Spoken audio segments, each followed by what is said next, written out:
Hey guys, tonight we're diving into the hazy, complicated, thousands of years-long story of cannabis, the plant that went from ancient funeral rites to federal crime to your local dispensary, all without asking permission. Before we get into it, hit that like button if you're into these deep dives, and subscribe if you want more. Drop a comment and tell me where you're watching from, and what your relationship with this topic is. I'm curious who's here. Now get comfortable, maybe grab some tea, dim the lights if that's your thing. And let's trace this plant's journey from Central Asian steppes to the center of one of history's longest, strangest policy battles. This one's a ride. You didn't ask for this story, but here it is anyway, the tale of a plant that changed everything without permission. Not with a bang, but with smoke curling up from somewhere in Central Asia, thousands of years before anyone thought to write it down properly.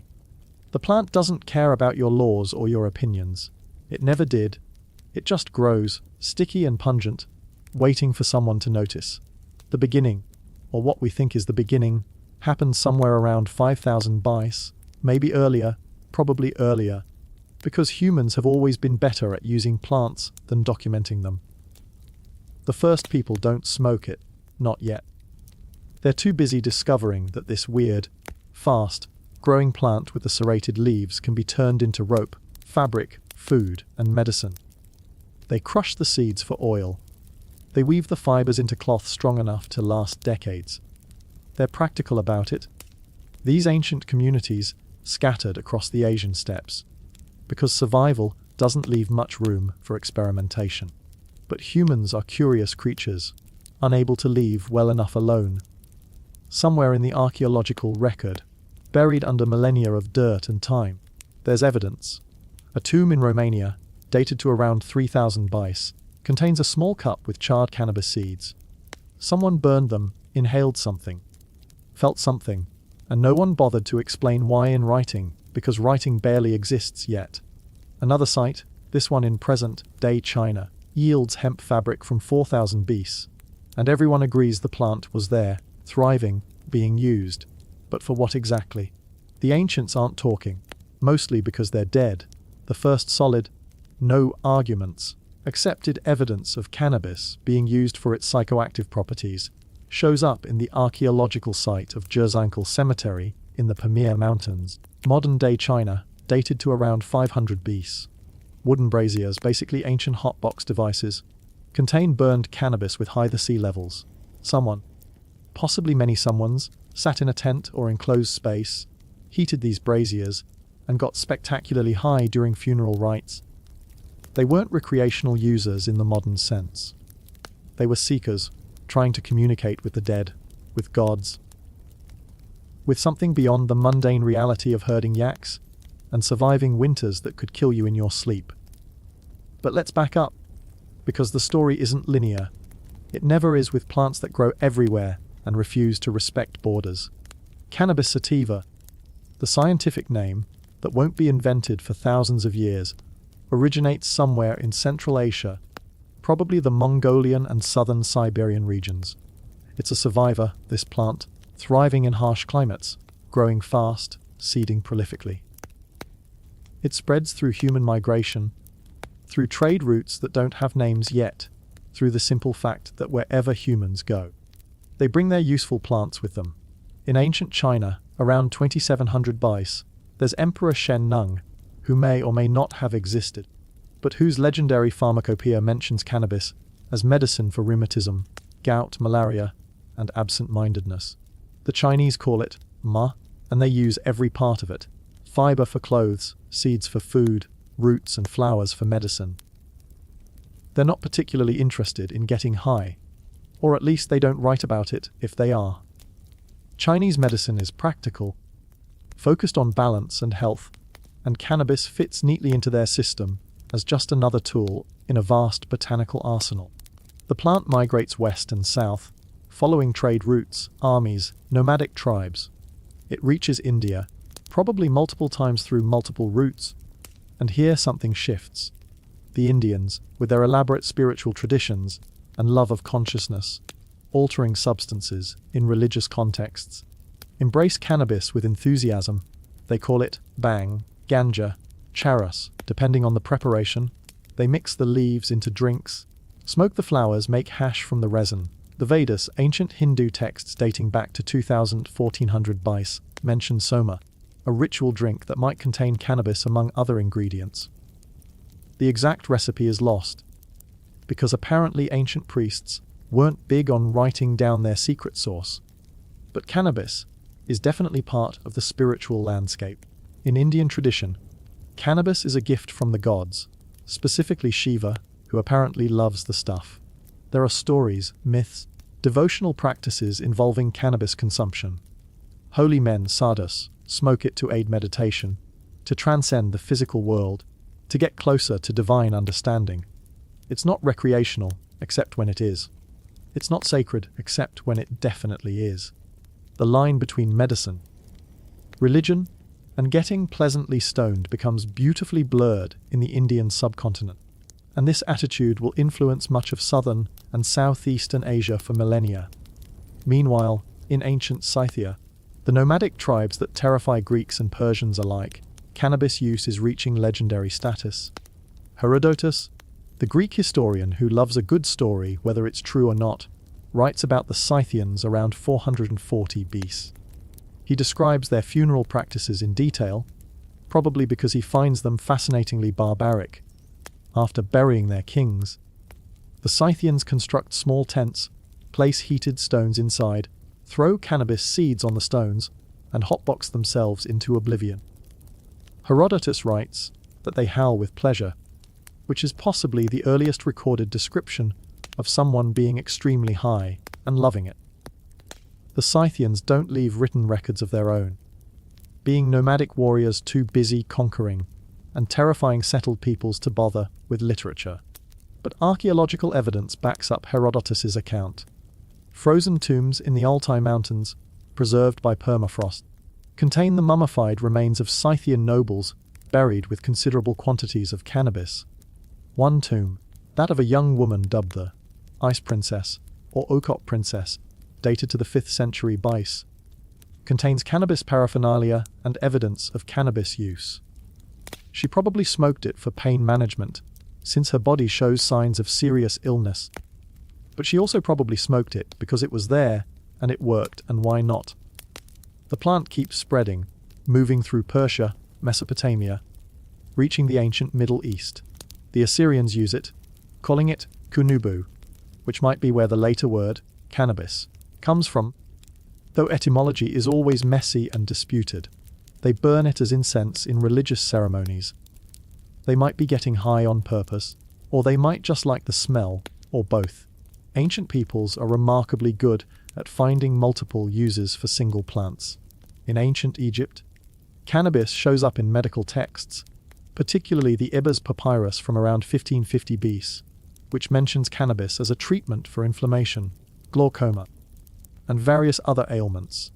The Egyptians are medical innovators, obsessed with health and the afterlife in equal measure, and cannabis slots into their extensive pharmaceutical knowledge alongside hundreds of other plant medicines. Whether they're smoking it recreationally is unclear, because Egyptian medical texts are thorough about treatments but mysteriously quiet about getting stoned for fun. The Greeks and Romans encounter cannabis through trade and conquest, but their relationship with the plant is complicated. They know about it. They use the fibers for rope and sails. They're aware of its medicinal properties, but they don't embrace it culturally the way other societies do. The Greeks prefer wine, symposiums built around alcohol consumption, philosophical discussions fueled by fermented grapes. Cannabis is foreign, associated with barbarians like the Scythians, interesting but not prestigious. The Romans similarly use hemp for practical purposes, but show limited interest in its psychoactive potential. They have opium poppies for pain relief and wine for everything else. Why bother with this foreign weed? But in the corners of the Roman Empire, in Egypt and the Levant, cannabis use persists. It's medicine, it's trade good, it's something people use without making a big deal about it. The official histories rarely mention it, because official histories are written by elites concerned with politics and warfare, not with what common people are smoking to deal with chronic pain or occasional boredom. As centuries pass and empires rise and fall, cannabis keeps doing what it does best, growing and spreading and being useful. It reaches Africa through multiple routes, both overland through Egypt and across the Indian Ocean through trade connections. Different regions develop different relationships with the plant. In some areas, it's purely practical hemp cultivation. In others, it becomes integrated into social and religious practices. The Bantu expansion, that massive migration of peoples across sub-Saharan Africa starting around 1000 BC and continuing for centuries, likely carries cannabis knowledge southward. By the time Europeans start poking around Africa, in the age of exploration, cannabis is well established in many regions, with local names and local traditions that have nothing to do with Asian or Middle Eastern practices. In the Islamic world, cannabis occupies an interesting position. The Quran forbids alcohol, but says nothing specific about cannabis, creating a theological grey area that different scholars interpret differently. Some Islamic authorities condemn it as intoxicating and therefore haram, forbidden. Others argue it's permissible in moderation for medical purposes. Still others, particularly among Sufi mystics, embrace it as a tool for spiritual enlightenment. Hashish, concentrated cannabis resin, becomes particularly popular in medieval Islamic societies, despite official disapproval in many regions. There are stories, legends, myths about hashish use in the Islamic world. The word assassin supposedly derives from hashishin, hashish eaters, referring to a medieval Shia sect called the Nizari Ismailis. Marco Polo tells a story about their leader, the old man of the mountain, drugging his followers with hashish and showing them paradise before sending them on suicide missions. It's a great story, dramatic and exotic, and almost certainly bullshit. Modern historians point out that Marco Polo was unreliable, that his account conflicts with period sources, that the word hashishin was probably an insult unrelated to actual drug use. But the legend persists, because people love stories about drugs making people do crazy things. What's definitely true is that hashish spreads throughout the medieval Islamic world, from North Africa to Persia to Central Asia. It's consumed in various forms, smoked, eaten, drunk as tea.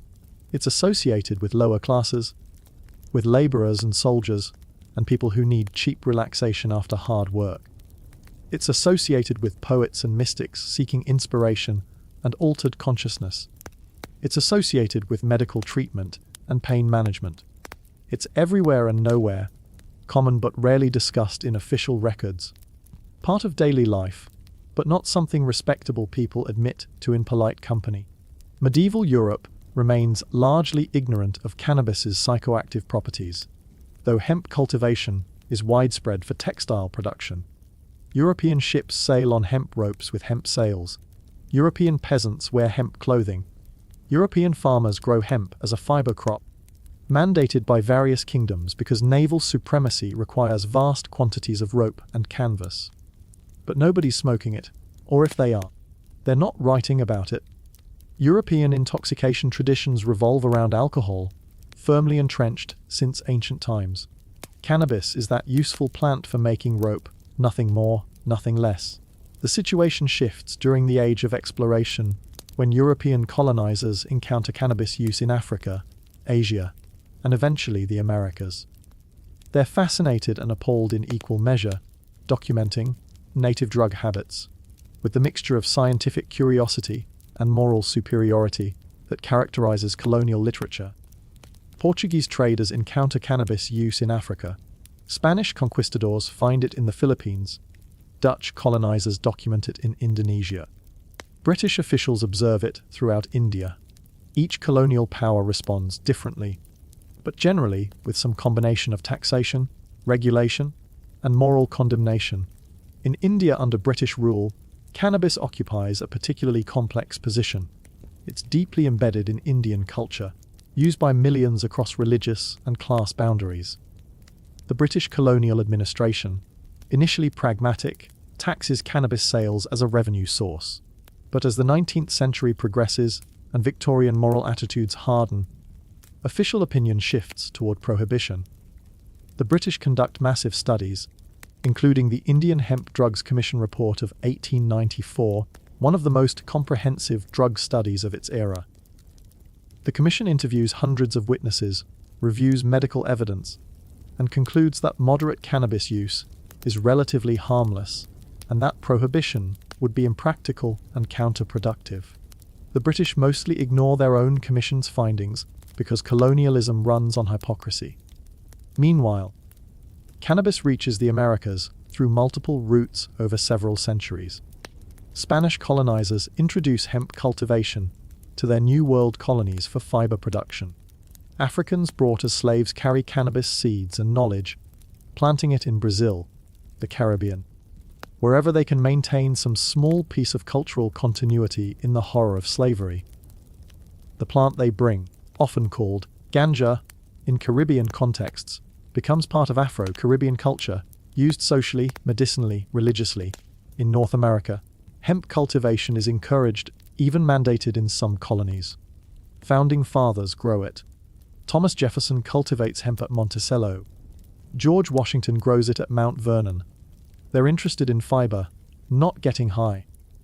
Though there's endless speculation, and probably wishful thinking about whether they ever smoked it. Probably not, because refined colonial gentlemen had brandy and tobacco for their vices, and cannabis wasn't part of elite Anglo culture. But their slaves might have, and poor farmers might have, and nobody bothered documenting it, because the poor rarely get their habits recorded for posterity.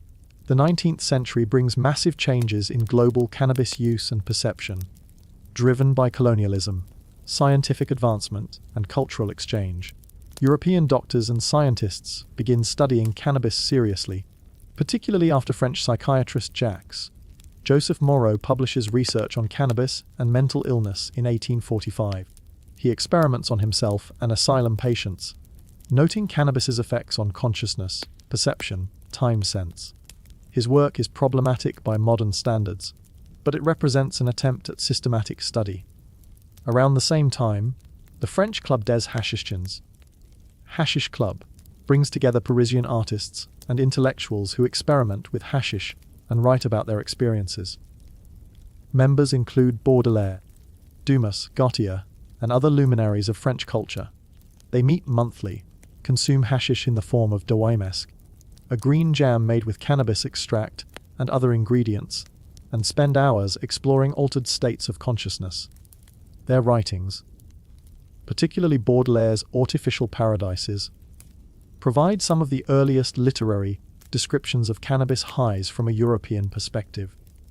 They're pretentious, self-important, convinced they're exploring profound truths, and occasionally accidentally accurate about the subjective effects of being very high. In the United States, cannabis enters mainstream medicine during the mid-19th century. Pharmaceutical companies sell cannabis extracts and tinctures for various ailments. The Use Pharmacopoeia, the official compendium of drug standards, includes cannabis from 1850 to 1942. Doctors prescribe it for pain, inflammation, insomnia, various other conditions. It's not particularly popular compared to opiates, which are more reliably effective for pain. But it's a recognized medicine available at pharmacies.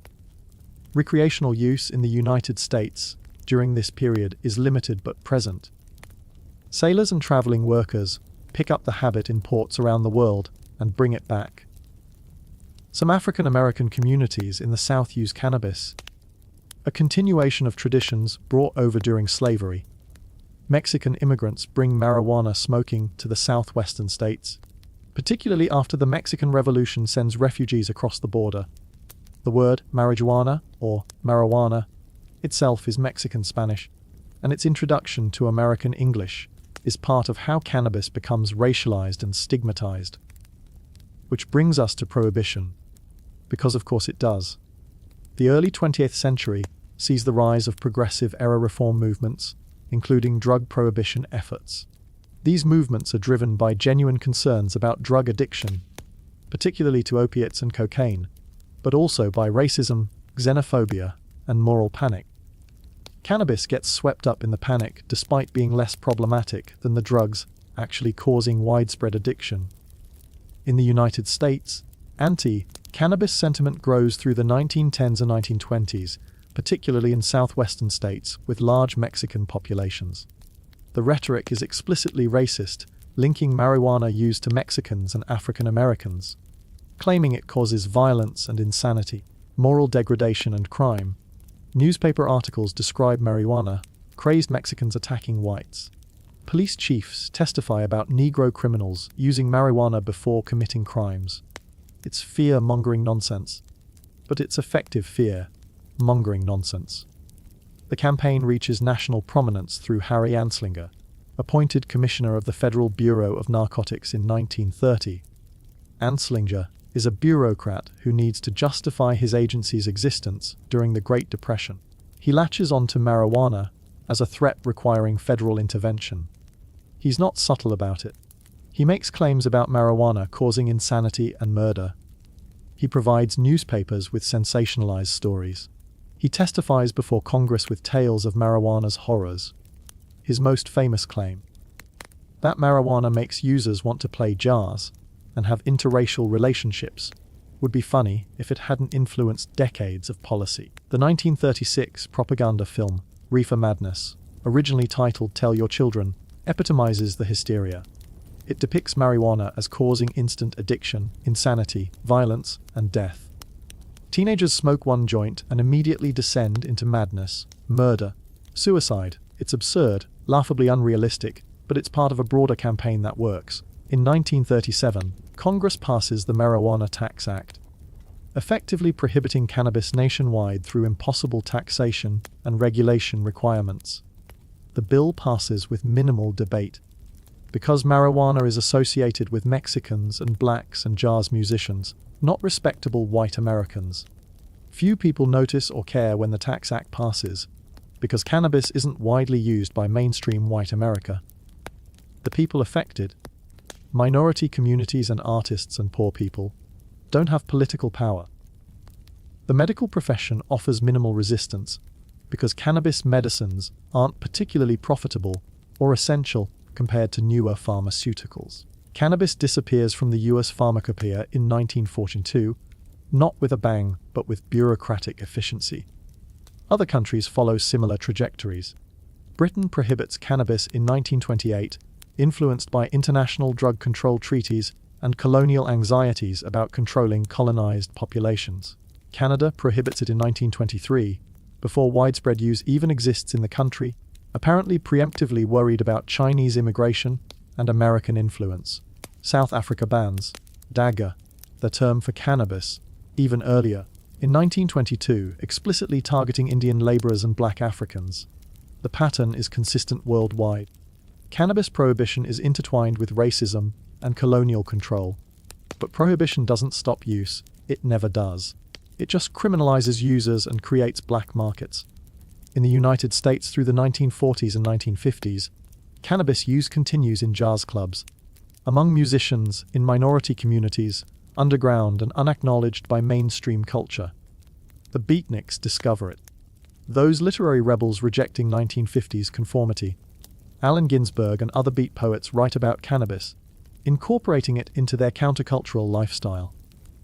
They're middle-class whites, which means they face prosecution, but also media attention, beginning the process of moving cannabis from exclusively minority vice to broader countercultural symbol.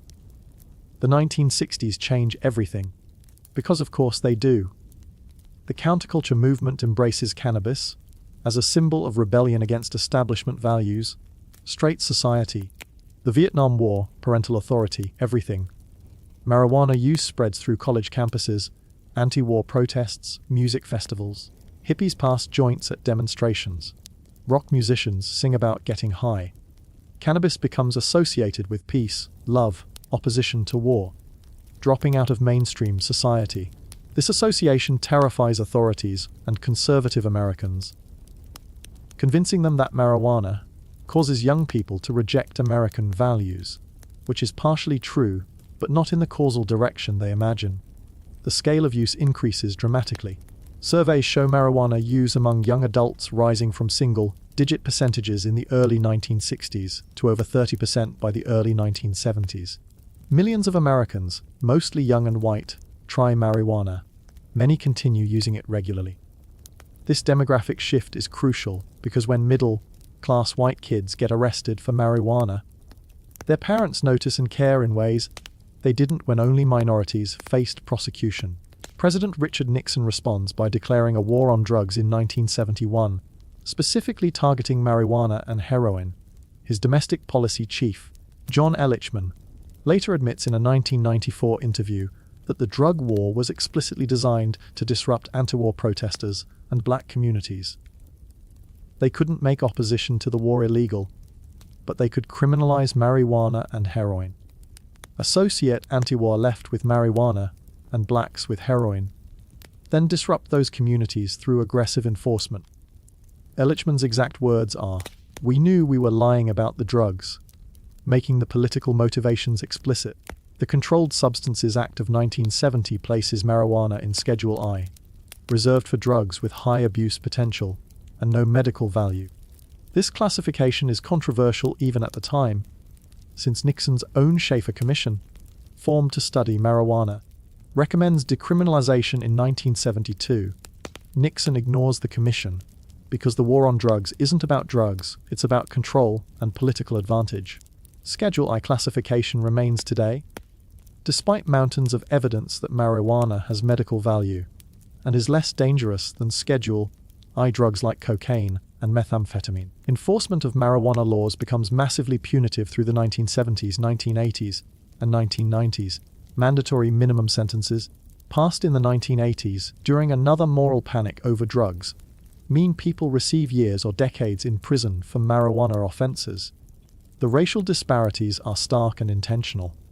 Despite similar usage rates across racial groups, black Americans are arrested for marijuana at rates 3 to 4 times higher than whites. Marijuana arrests become a tool for mass incarceration, disrupting minority communities, creating criminal records that follow people for life, ruining employment prospects and families over a plant. But globally, attitudes slowly begin shifting because you can't arrest your way out of supply and demand. The Netherlands decriminalizes marijuana in 1976, creating the famous Amsterdam coffee shop system. They don't fully legalize, but they stop prosecuting small-scale possession and sales, treating cannabis as a public health issue rather than criminal matter. The sky doesn't fall, crime doesn't spike, tourism increases. Other countries watch with interest and varying degrees of pearl clutching. In the United States, California passes Proposition 215 in 1996, legalizing medical marijuana. It's a watershed moment, the first significant crack in prohibition since 1937. Patients with AIDS, cancer, and other serious illnesses have been advocating for medical access for years, arguing that marijuana helps with pain, nausea, appetite loss. The federal government's own responses have been tone-deaf and cruel, most notably when they shut down the compassionate use program that provided medical marijuana to a handful of patients. Proposition 215 succeeds because Californians vote to help sick people and because the AIDS crisis makes the medical benefits undeniable. Other states follow California's lead through the late 1990s and 2000s. Medical marijuana laws pass in Oregon, Washington, Alaska, Maine, Nevada, Colorado, Montana, Hawaii, and more. Each state has different rules, restrictions, qualifying conditions. The federal government maintains that marijuana has no medical value while states create regulated medical markets. The contradiction is absurd, but functional. Federal authorities generally don't interfere with state programs, creating an awkward detente. Research slowly accumulates despite Schedule I restrictions, making cannabis research nearly impossible in the United States.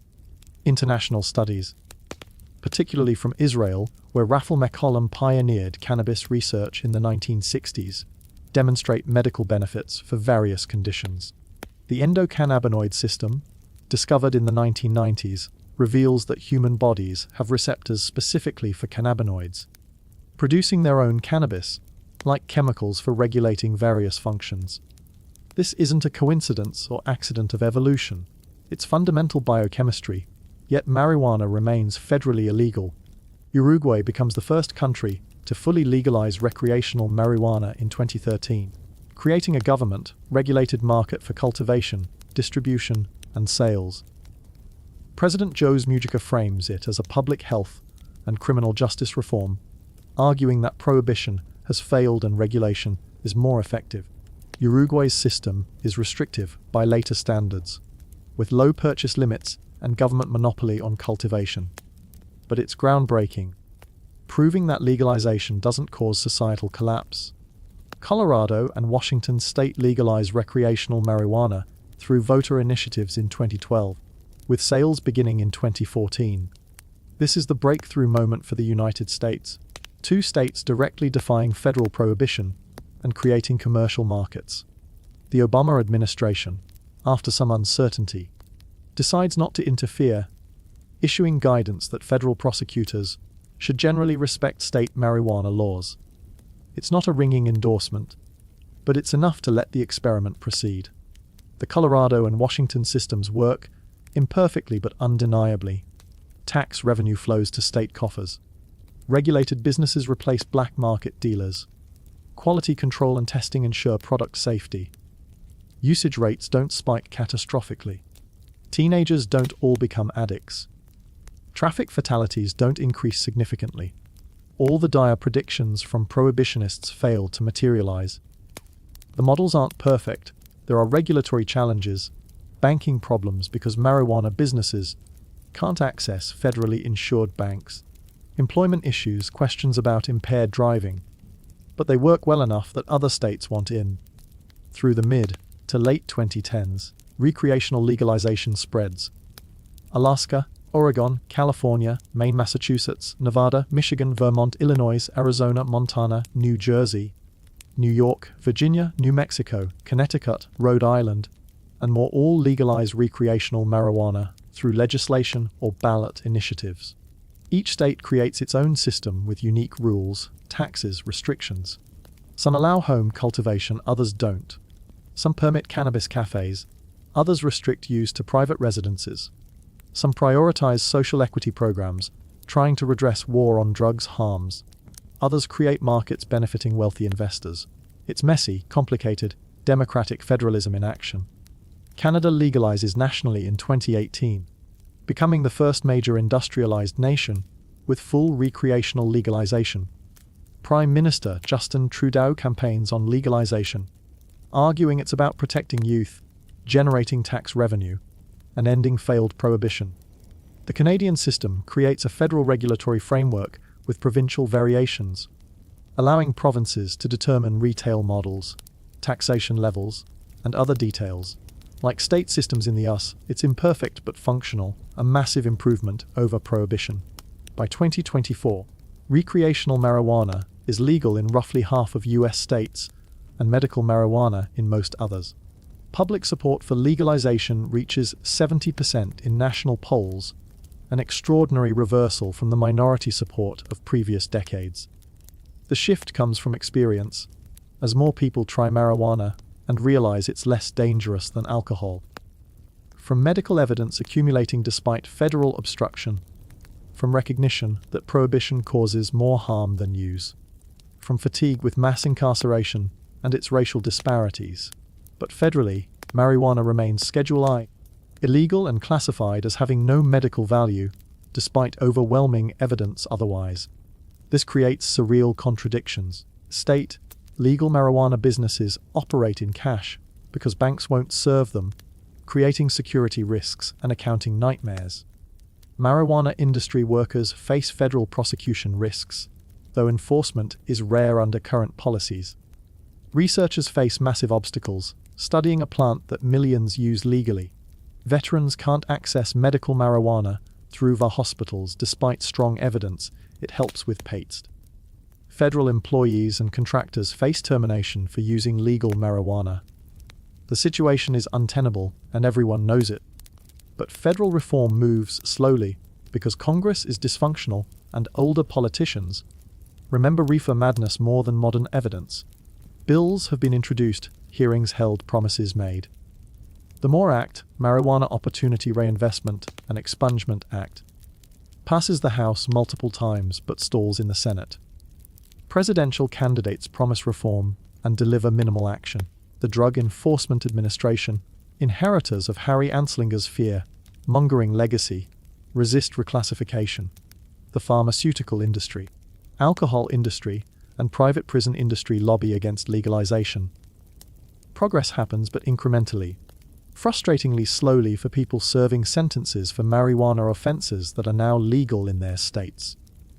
Globally, attitudes continue shifting. Mexico legalizes in 2021, though implementation faces delays and complications. Germany plans legalization.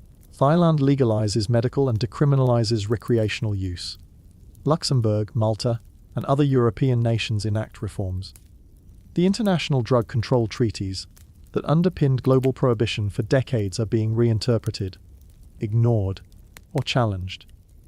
The United Nations, once firmly prohibitionist, begins acknowledging that drug policies should prioritize health and human rights over criminalization. The medical evidence for cannabis continues accumulating despite research obstacles.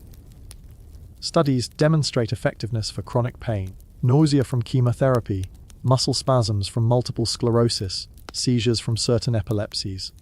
Research explores potential benefits for pain, anxiety, insomnia, inflammatory conditions, neurodegenerative diseases. The evidence isn't universally positive. Cannabis isn't a miracle cure for everything, and some claims from enthusiasts far exceed scientific support.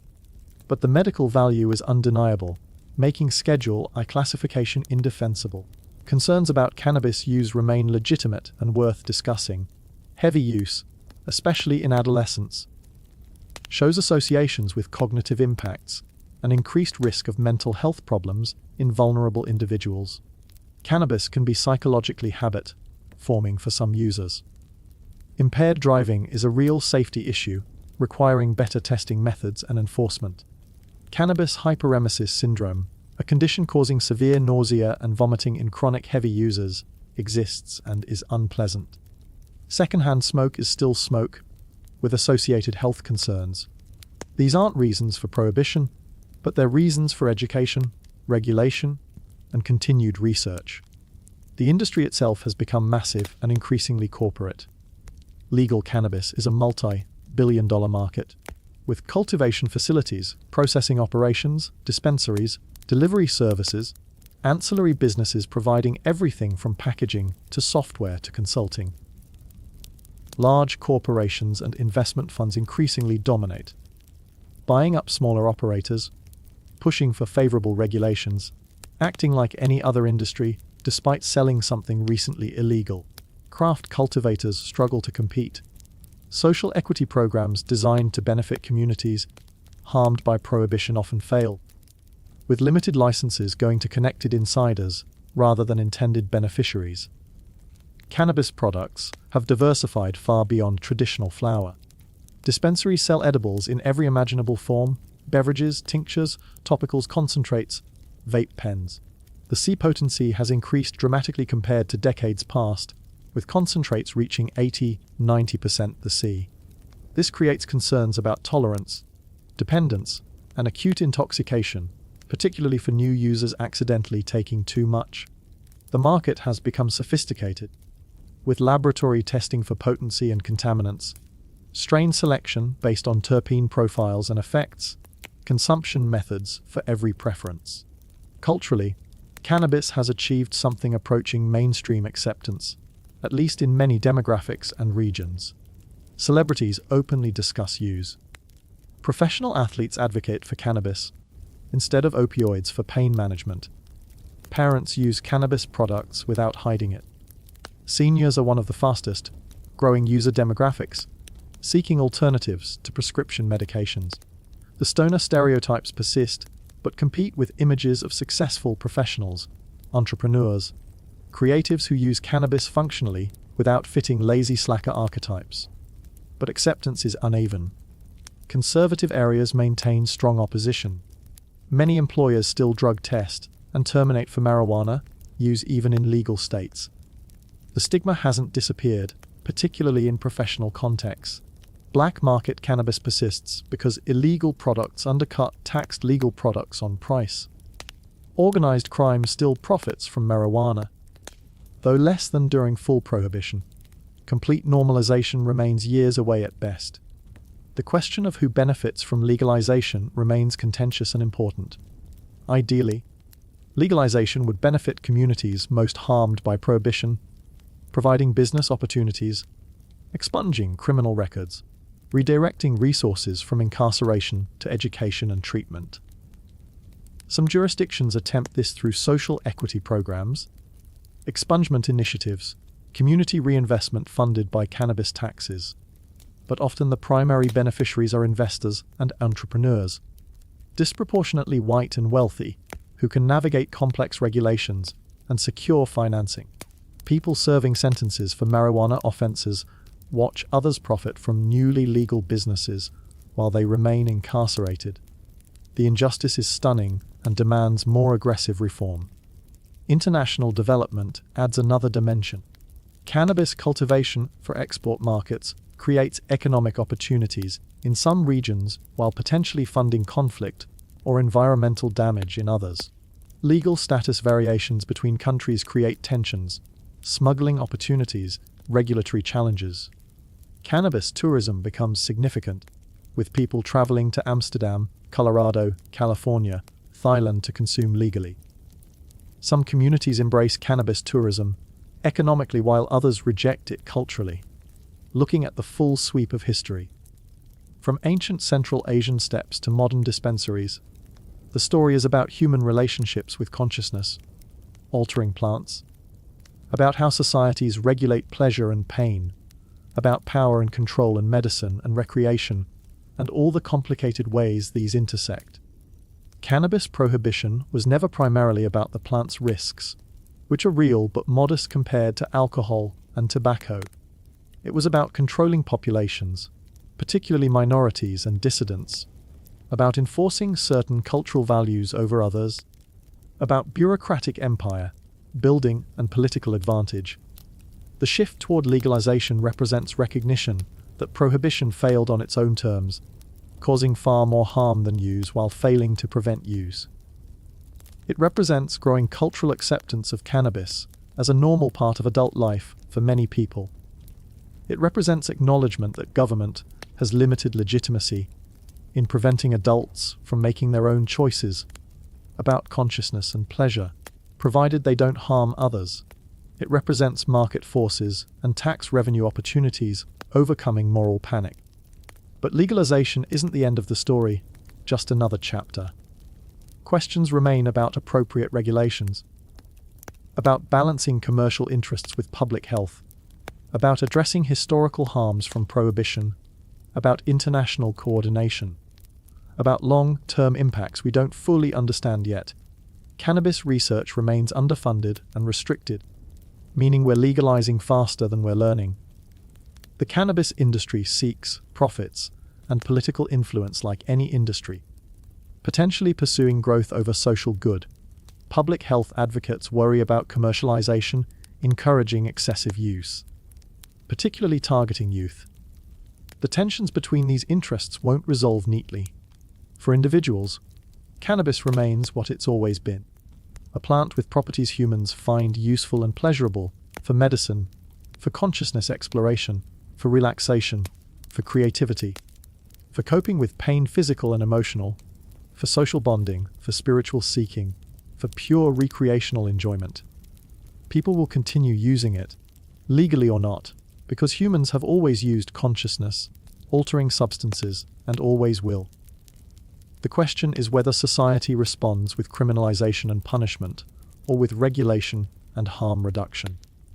The archaeology of cannabis use stretches back thousands of years, but the cultural archaeology is equally complex.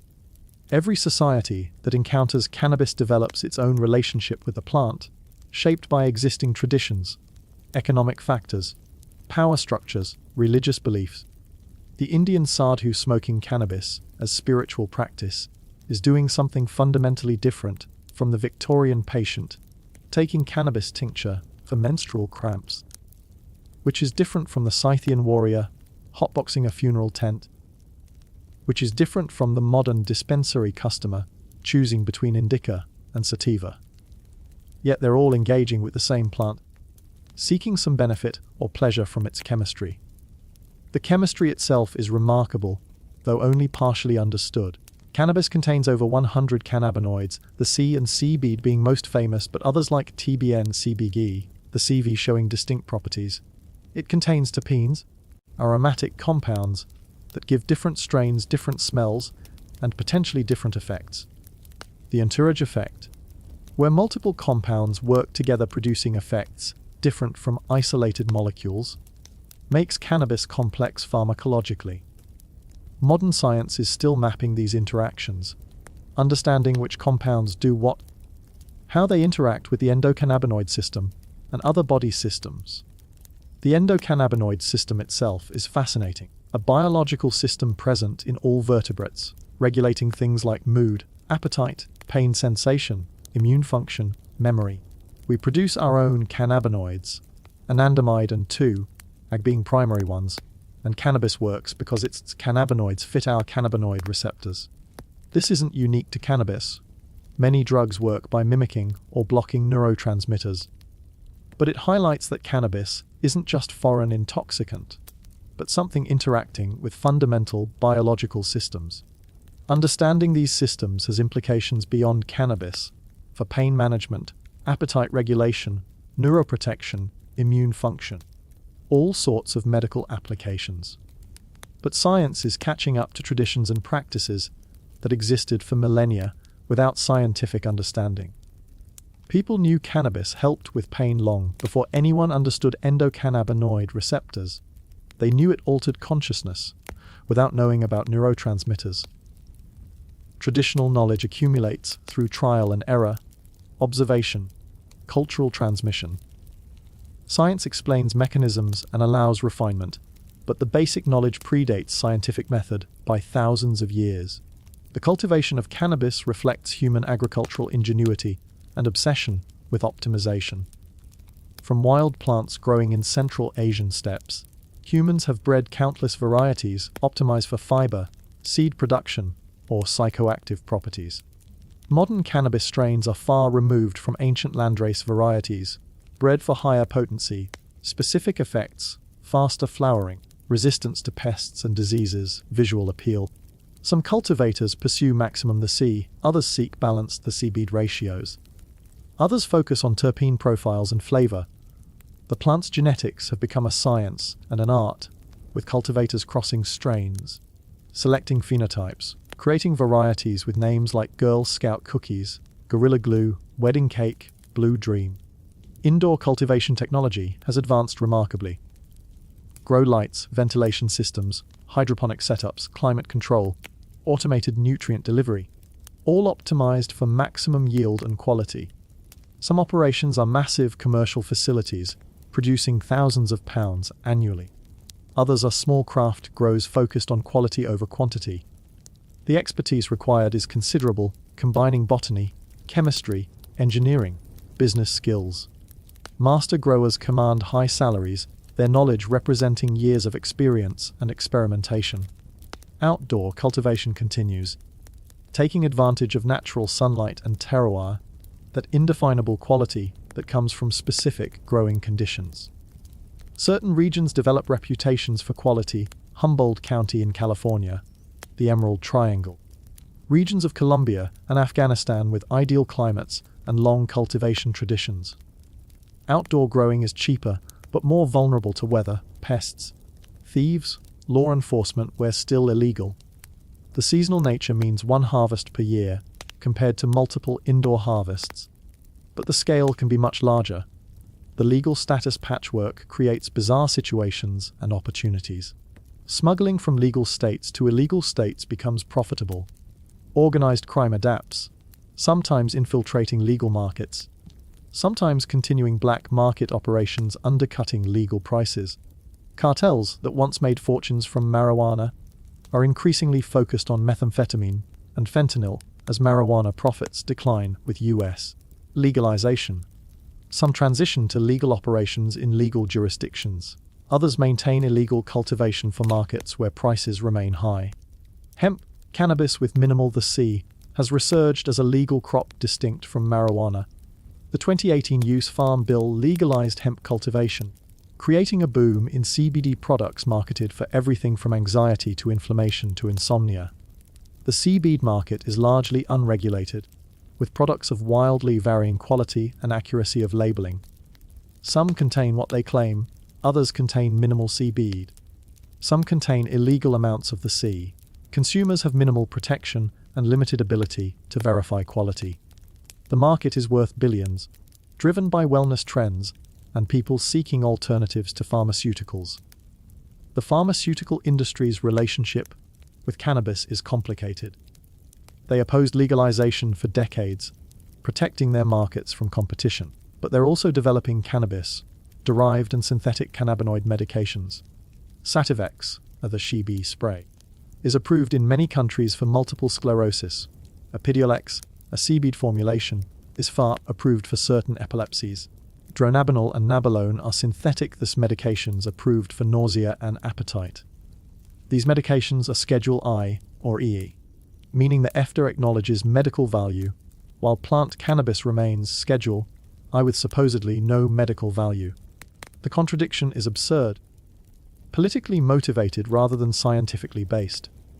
The economics of legalization have mostly met projections, though not always as dramatically as advocates predicted.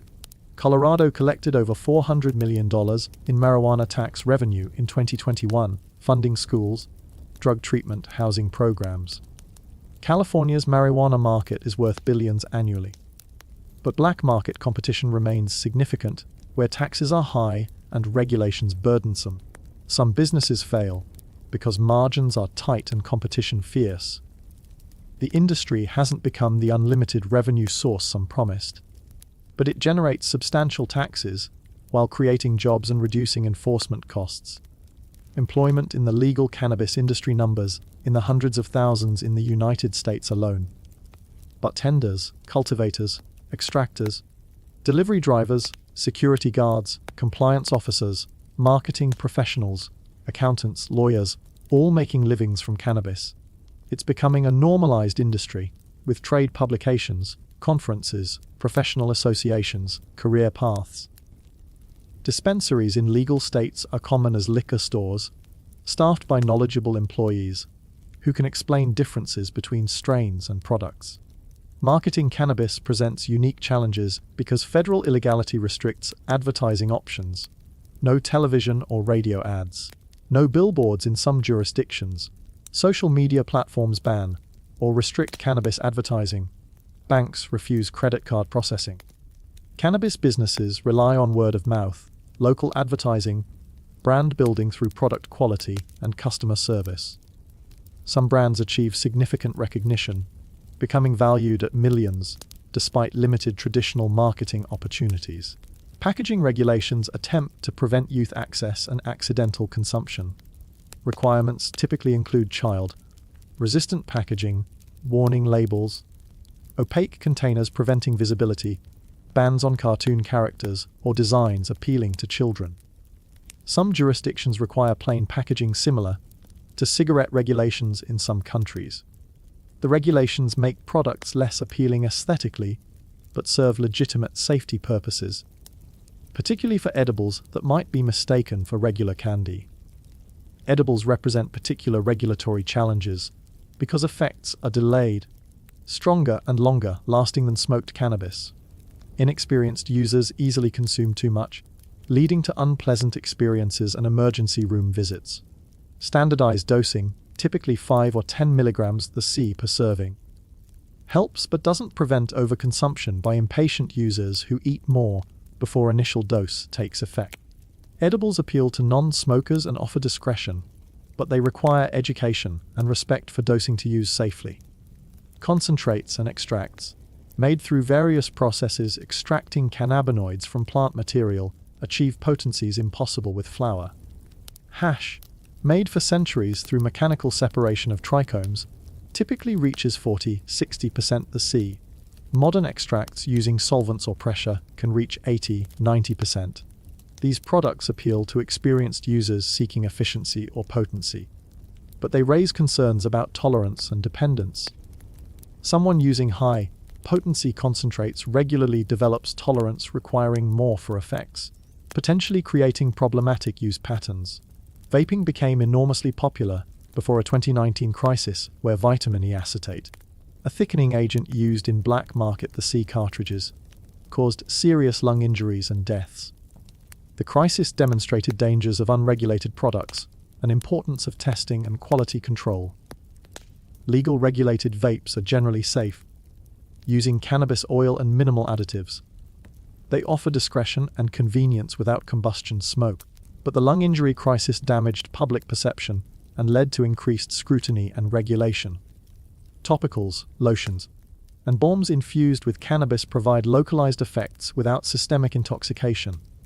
They're used for muscle soreness, joint pain, skin conditions, with cannabinoids absorbed through skin to local cannabinoid receptors. Evidence for effectiveness is mixed and more research is needed, but many users report benefits. The topicals market appeals to people wanting therapeutic effects without getting high. Beverages infused with the C or C-bead represent an attempt to provide a social drinking alternative. Companies develop beers, seltzers, teas, coffees, sodas with cannabis. Onset time is faster than traditional edibles through nanoemulsion technology, making cannabinoids more bioavailable. The market is growing, but faces challenges including taste, shelf stability, dosing consistency. Some predict cannabis beverages will replace or compete with alcohol for some consumers, offering relaxation without hangovers or alcohol's health impacts. Suppositories, tinctures, transdermal patches, inhalers, pills, cannabis products now exist in practically every administration method imaginable. This diversity serves different user needs and preferences, medical conditions requiring specific administration, desire to avoid smoking, need for precise dosing. The variety reflects cannabis's maturation into a normalized consumer product market. Drug testing for employment remains widespread and controversial in legal jurisdictions. Cannabis metabolites remain detectable in urine for days to weeks after use, long after intoxication ends. Someone who uses cannabis legally on the weekend can fail a Monday drug test and face termination. This is unfair compared to alcohol, which clears the system quickly. Some jurisdictions ban pre-employment marijuana testing, recognizing the injustice. But many employers maintain testing policies, claiming federal illegality justifies them, or arguing they need drug-free workplaces. Impaired driving laws are evolving to address cannabis intoxication. Unlike alcohol, where blood alcohol content correlates reasonably well with impairment, the C blood levels don't reliably indicate impairment. The C can be detected long after effects end. Heavy users maintain higher baseline levels, even when not acutely intoxicated. PERSA limits, where any detection or detection above a threshold constitutes impairment legally, are problematic scientifically. Field sobriety tests help but aren't definitive. Better testing methods are needed, but developing them has proven difficult. Impaired driving is a legitimate concern, but current approaches often fail to distinguish between impaired and unimpaired drivers who have used cannabis. Workplace safety in industries like construction, manufacturing, transportation requires sobriety for obvious reasons. But how to ensure this when testing can't distinguish between recent use and use days ago? Some companies use impairment testing measuring reaction time and coordination rather than drug presence. This seems fairer and more relevant to actual safety concerns. But implementation is limited, and many employers stick to traditional drug testing despite its limitations. The social equity question remains central to legalization debates. Communities devastated by war on drugs enforcement, particularly Black and Latino communities, should benefit from legalization, but often they don't. License requirements are expensive and complicated, favoring applicants with capital and legal expertise. Zoning restrictions prevent dispensaries in certain neighborhoods. Banking restrictions make financing difficult for entrepreneurs without personal wealth. Criminal records from Prohibition bar people from industry participation in many jurisdictions, keeping those most harmed by prohibition from benefiting from legalization. Some jurisdictions implement social equity programs attempting to address this. Social equity licenses prioritize applicants from communities with high arrest rates or individuals with past marijuana convictions. Programs provide technical assistance, reduced fees, priority licensing. Illinois reserves 75 social equity licenses. Oakland, California, provides equity applicants with fee waivers and assistance. But these programs face challenges. Limited licenses create intense competition. Technical assistance is insufficient for navigating complex regulations. Access to capital remains difficult. Some equity licensees partner with or sell to larger companies, criticized as undermining the program's intent, but understandable given financial pressures. Expungement of marijuana convictions is another crucial equity issue. Millions have criminal records for conduct now legal, affecting employment, housing, education, voting rights. Automatic expungement, where government reviews and expunges qualifying convictions without requiring individuals to petition, is the most effective approach. Some states implement this, clearing hundreds of thousands of records. Others require individual petitions, creating barriers that prevent many from benefiting. The process should be simple and automatic, addressing the injustice directly. Release and resentencing for currently incarcerated people serving marijuana sentences is rarer and more controversial, though clearly just. If conduct is now legal, people imprisoned for that conduct should be released. But prosecutors resist, governors hesitate, and many remain incarcerated for offenses that wouldn't be prosecuted today. This is a moral failure. People serving years for marijuana possession, while others open dispensaries blocks away. International perspectives reveal different approaches to legalization and drug policy generally. Portugal decriminalized all drugs in 2001, treating drug use as a health issue rather than criminal matter. Usage rates didn't spike, drug-related deaths declined. HIV infections among drug users dropped. It's not legalization, possession is still prohibited. But consequences are civil penalties and treatment referrals rather than criminal prosecution. Portugal demonstrates that decriminalization can work if coupled with robust treatment and harm reduction services. The Netherlands coffee shop system, mentioned earlier, occupies a middle ground. Small-scale possession and sales are tolerated in licensed coffee shops, but cultivation remains technically illegal, creating the backdoor problem, where coffee shops sell legally but obtain supply illegally. It's pragmatic but contradictory, and the system faces ongoing political challenges as some areas restrict or close coffee shops. Uruguay's legalization model differs from North American approaches. The government controls cultivation and distribution, selling through pharmacies at low prices to undercut black markets. Users register with the government to purchase. Home cultivation is allowed, but commercial cultivation is government monopolized. Sales to tourists are prohibited. It's a cautious, public health-focused approach prioritizing control over commercial development. Canada's national legalization provides federal framework with provincial variation. Some provinces have government-run retail. Others license private retailers. Some combine both. Cannabis lounges are prohibited in some provinces, allowed in others. The variation reflects federalism and different provincial priorities, similar to US state variations. Mexico's legalization journey has been complicated.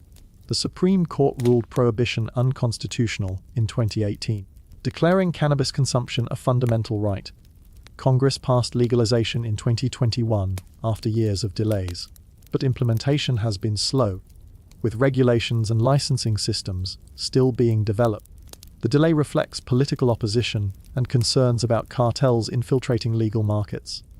Colombia, a major illicit producer, legalized medical cannabis in 2015 and is considering broader legalization. The country's experience with cocaine production and trafficking creates hesitation about commercial cannabis, but economic opportunities from legal export markets are attractive. Colombia has ideal growing conditions and agricultural expertise. potentially becoming a major legal supplier if international markets develop. Thailand's 2022 decriminalization surprised many, given the country's historically strict drug laws and harsh penalties. The government sees economic opportunities in cannabis tourism and domestic markets. But implementation has been somewhat chaotic, with unclear regulations and concerns about advertising to youth. It demonstrates that legalization can happen even in culturally conservative countries, with severe prohibition histories if political will and economic incentives align. The global movement toward legalization faces opposition from international drug control treaties, particularly the 1961 Single Convention on Narcotic Drugs, which requires signatories to prohibit cannabis. Countries legalizing violate these treaties technically, though interpretation varies. Some countries withdraw from treaties and ratify with reservations about cannabis. Others reinterpret treaty obligations, arguing medical or recreational programs don't violate the treaty's spirit. The treaties are increasingly recognized as outdated, written during peak prohibition sentiment, and not reflecting current evidence or human rights principles. The World Health Organization recommended rescheduling cannabis in international drug control treaties in 2019, acknowledging medical value and recommending less restrictive control. The United Nations Commission on Narcotic Drugs voted on these recommendations in 2020, narrowly approving the most significant change, removing cannabis from the strictest control schedule. It's a small change with limited immediate impact, but signals shifting international consensus. The relationship between legalization and organized crime is complex. Legal markets reduce marijuana profits for cartels, but they adapt. Some Mexican cartels maintain marijuana production for illegal US markets, but increasingly focus on methamphetamine and heroin, which are more profitable and less bulky. Some criminal organizations attempt to infiltrate legal markets, laundering money through dispensaries or using violence to control market share. Legalization reduces, but doesn't eliminate criminal involvement, requiring ongoing enforcement against illegal operators.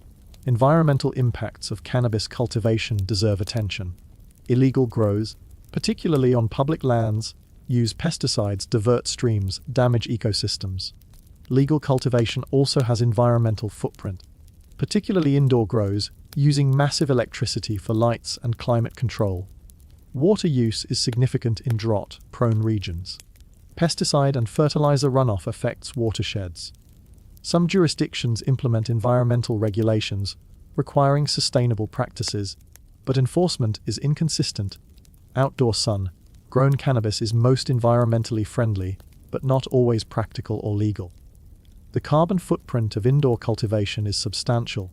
Estimates suggest indoor cannabis production accounts for significant electricity use in some states, with associated greenhouse gas emissions depending on electricity sources. LED lights reduce energy compared to older technologies, but indoor growing remains energy intensive. This environmental cost should be factored into legalization policies, potentially through carbon taxes or requirements for renewable energy. Labor conditions in the cannabis industry vary widely. Some companies provide good wages and benefits, treating cultivation and processing as skilled labor, deserving fair compensation. Others exploit workers, paying minimum wage for difficult work, providing inadequate safety equipment, avoiding unionization.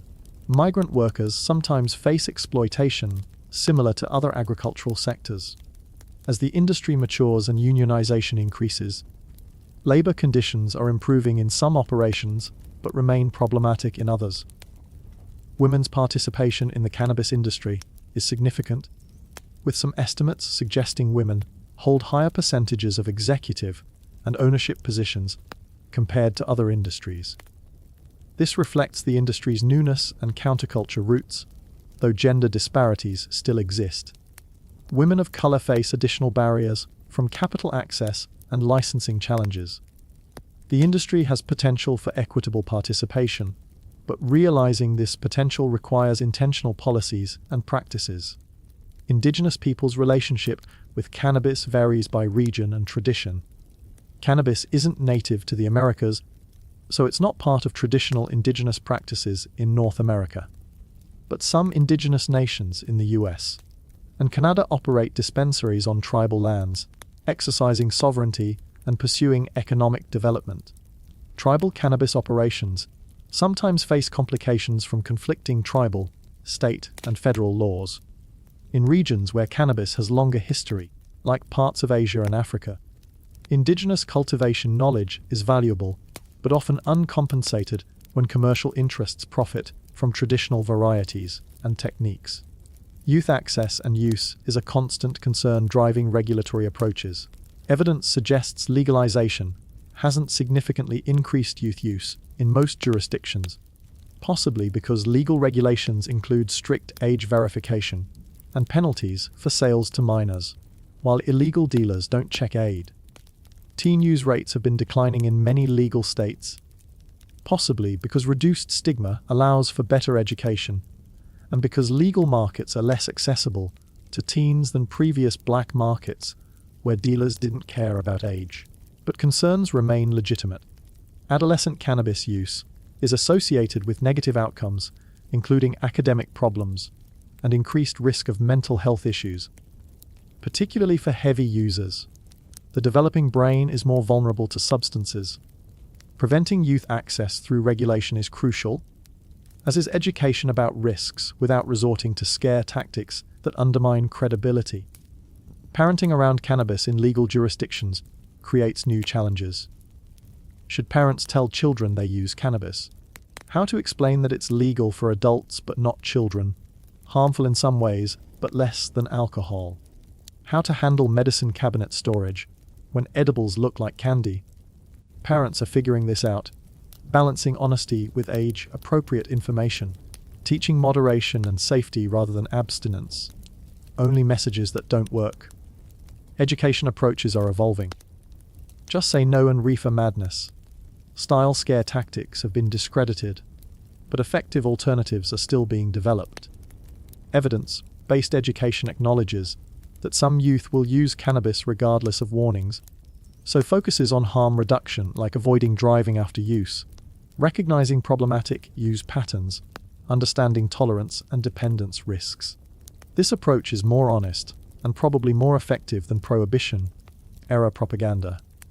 Treatment for cannabis use disorder exists and helps some people. While cannabis is less addictive than substances like alcohol, nicotine, or opioids, some users develop dependence and difficulty controlling use despite negative consequences. Cannabis use disorder is a real diagnosis, though some argue overdiagnosis medicalizes normal use. Treatment typically involves cognitive behavioral therapy, motivational interviewing, support groups. Success rates vary, and many people quit without formal treatment, but services should be available for those needing help. The future of cannabis policy seems to trend toward broader legalization internationally, though the pace varies. Younger generations support legalization at higher rates than older ones, suggesting support will increase as demographics shift. But political opposition remains, particularly from conservative parties and regions, law enforcement organizations, some addiction treatment professionals. Progress isn't inevitable or linear. Backlash and prohibition are possible if legalization is implemented poorly or if problems emerge that shift public opinion. Federal reform in the United States seems likely eventually, but timing is uncertain. Bills have been introduced repeatedly, and the MORE Act has passed the House, but stalled in the Senate. The Senate is more conservative and cautious on drug policy. Presidential administrations promise reform, but deliver limited action, perhaps fearing political costs of being seen as soft on drugs. Incremental changes happen through executive action and budget riders limiting federal interference with state programs, but comprehensive reform requires legislation that keeps failing. Banking access is a major issue requiring federal action. The SAFE Banking Act would allow banks to serve cannabis businesses without federal prosecution risk, but it's been debated for years without passage. Some oppose it because it benefits businesses without addressing criminal justice reform. Others argue banking access is necessary for industry legitimacy and safety, since cash-only businesses are robbery targets. The disagreement reflects broader tensions between commercial and social justice approaches to reform. Research restrictions need federal action to meaningfully change. Schedule I classification makes research extremely difficult, requiring special licenses and accepting limited supply of government-grown cannabis that doesn't reflect market products. Rescheduling to Schedule I or lower, or descheduling entirely, would facilitate research on medical applications, safety, public health impacts. Better research would inform better policy, but research restrictions remain because of politics rather than scientific reasoning. International trade in cannabis could become significant if legalization spreads and countries negotiate agreements. Currently, most legal markets are domestic only, with exports limited to medical cannabis in some cases. But countries with ideal growing conditions could export to countries with limited agricultural capacity or harsh climates. International trade would require treaties and standards, quality controls and testing requirements. Pharmaceutical cannabis extracts already move internationally in limited quantities, suggesting frameworks exist. The medical versus recreational distinction, fundamental to many legalization regimes, may blur or disappear over time. Many medical users don't have traditional prescriptions, just self-certification of conditions like chronic pain or anxiety. Many recreational users are self-medicating using cannabis for stress relief or sleep in ways that are arguably medical. The distinction serves political purposes, making legalization more palatable by framing it as helping sick people. But ultimately, cannabis is cannabis, and arbitrary distinctions between medical and recreational use may not survive as normalization progresses. Genetic modification of cannabis hasn't occurred yet, but is theoretically possible. Researchers could potentially create varieties producing specific cannabinoid ratios, lacking certain compounds, expressing traits useful for processing or cultivation. This raises familiar GMO debates, concerns about patents, corporate control, environmental impacts, versus potential benefits for medical applications or agricultural efficiency. The cannabis industry has so far relied on traditional breeding, but biotechnology companies are researching possibilities. Synthetic cannabinoids, not to be confused with dangerous street drugs like K2 and spice, could be produced through fermentation or chemical synthesis. Companies are developing yeast-based systems producing cannabinoids without growing plants.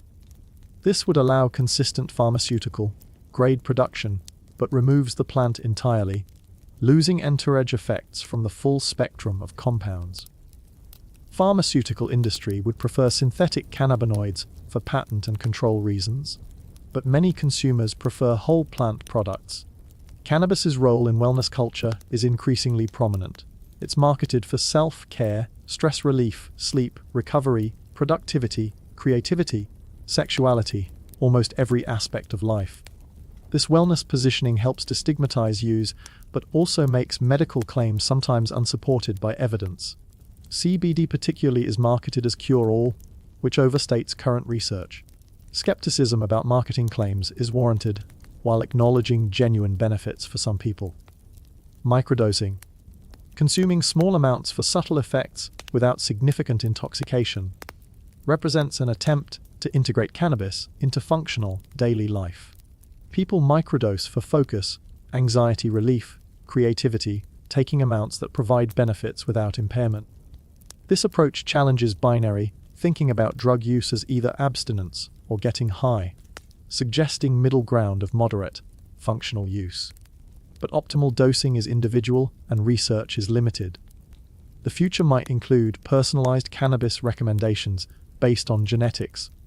Similar to pharmacogenomics for other drugs, genetic variations affect endocannabinoid system function and drug metabolism, potentially predicting who will experience benefits versus side effects from cannabis. Testing could theoretically guide strain selection and dosing, though this remains speculative and commercial genetic testing currently lacks regulation and validation. Integration of cannabis into healthcare would ideally include doctor education, insurance coverage, clinical guidelines, research on drug interactions and contraindications. Currently, most doctors receive minimal cannabis education despite patient use. Insurance doesn't cover medical cannabis because federal illegality prevents it. Patients navigate treatment largely alone, relying on dispensary staff and internet information of variable quality. Professionalizing medical cannabis would improve patient care, but requires federal reform. The story of cannabis is ultimately about human nature. Our drive to alter consciousness, seek pleasure and relief from pain, explore perception and reality, heal illness, and connect socially. It's about how societies respond to these drives, through prohibition attempting to control behavior and protect public health, through regulation balancing freedom and safety, through traditional medicine and modern science, through market capitalism and social equity, through criminal justice and compassion. Cannabis is a plant, nothing more, nothing less. It has no moral qualities, no inherent good or evil. It contains compounds that interact with human nervous systems in particular ways, producing effects some people find pleasant or beneficial, and others find uncomfortable or harmful. How societies choose to manage this plant reveals values, priorities, power structures, prejudices. Prohibition revealed racism, authoritarianism, willingness to cause harm claiming to prevent harm. Legalization reveals different priorities, but creates new challenges around commercialization, equity, regulation. The global conversation about cannabis is part of broader conversations about drug policy, criminal justice, personal freedom, public health. Other drugs raise similar questions with different specifics. Psychedelics are following similar paths toward medical legalization and potential recreational access. Opioid crisis demonstrates failures of prohibition and overprescription both, requiring nuanced responses. Methamphetamine and cocaine present different challenges than cannabis, more addictive and destructive, but still perhaps better addressed through health approaches than pure criminalization. What's clear from cannabis's history is that prohibition didn't work, caused massive harms, particularly to vulnerable communities, and was maintained despite evidence for political reasons. What's also clear is that legalization isn't perfect, creates new challenges, requires ongoing refinement. Perfection isn't achievable, but harm reduction is. Treating drug use as a public health issue while respecting personal autonomy. The thousands of years of human cannabis use, from ancient Central Asian burial sites to modern dispensaries, from Scythian warriors to suburban parents, from spiritual seekers to medical patients to recreational users, to everyone in between, all represent fundamentally similar impulses across radically different contexts. Humans seek altered consciousness, healing, pleasure, transcendence, relief, creativity, connection. Cannabis provides these things for many people in ways they find valuable. Whether this is acceptable, how it should be regulated, who benefits and who is harmed, these are questions requiring ongoing negotiation between competing interests and values. The future of cannabis policy globally will be shaped by evidence accumulation, political changes, economic interests, social movements, international cooperation or lack thereof, technological developments, cultural shifts. Prediction is difficult because so many factors interact unpredictably. But the general trend seems toward reduced criminalization, increased medical access, gradual recreational legalization with significant variation by jurisdiction. Pure prohibition's day is passing, though it will persist in some regions for years or decades. For individuals, the question is simpler: does cannabis use enhance or diminish their life? For some, the answer is clear benefit, whether medical relief or simple enjoyment. For others, it's clearly negative, causing problems with motivation, relationships, responsibilities. For many, it's complicated, situational, varying by circumstances and patterns of use. Honest self-assessment is difficult when substance use is involved, but individuals ultimately must evaluate whether use serves them.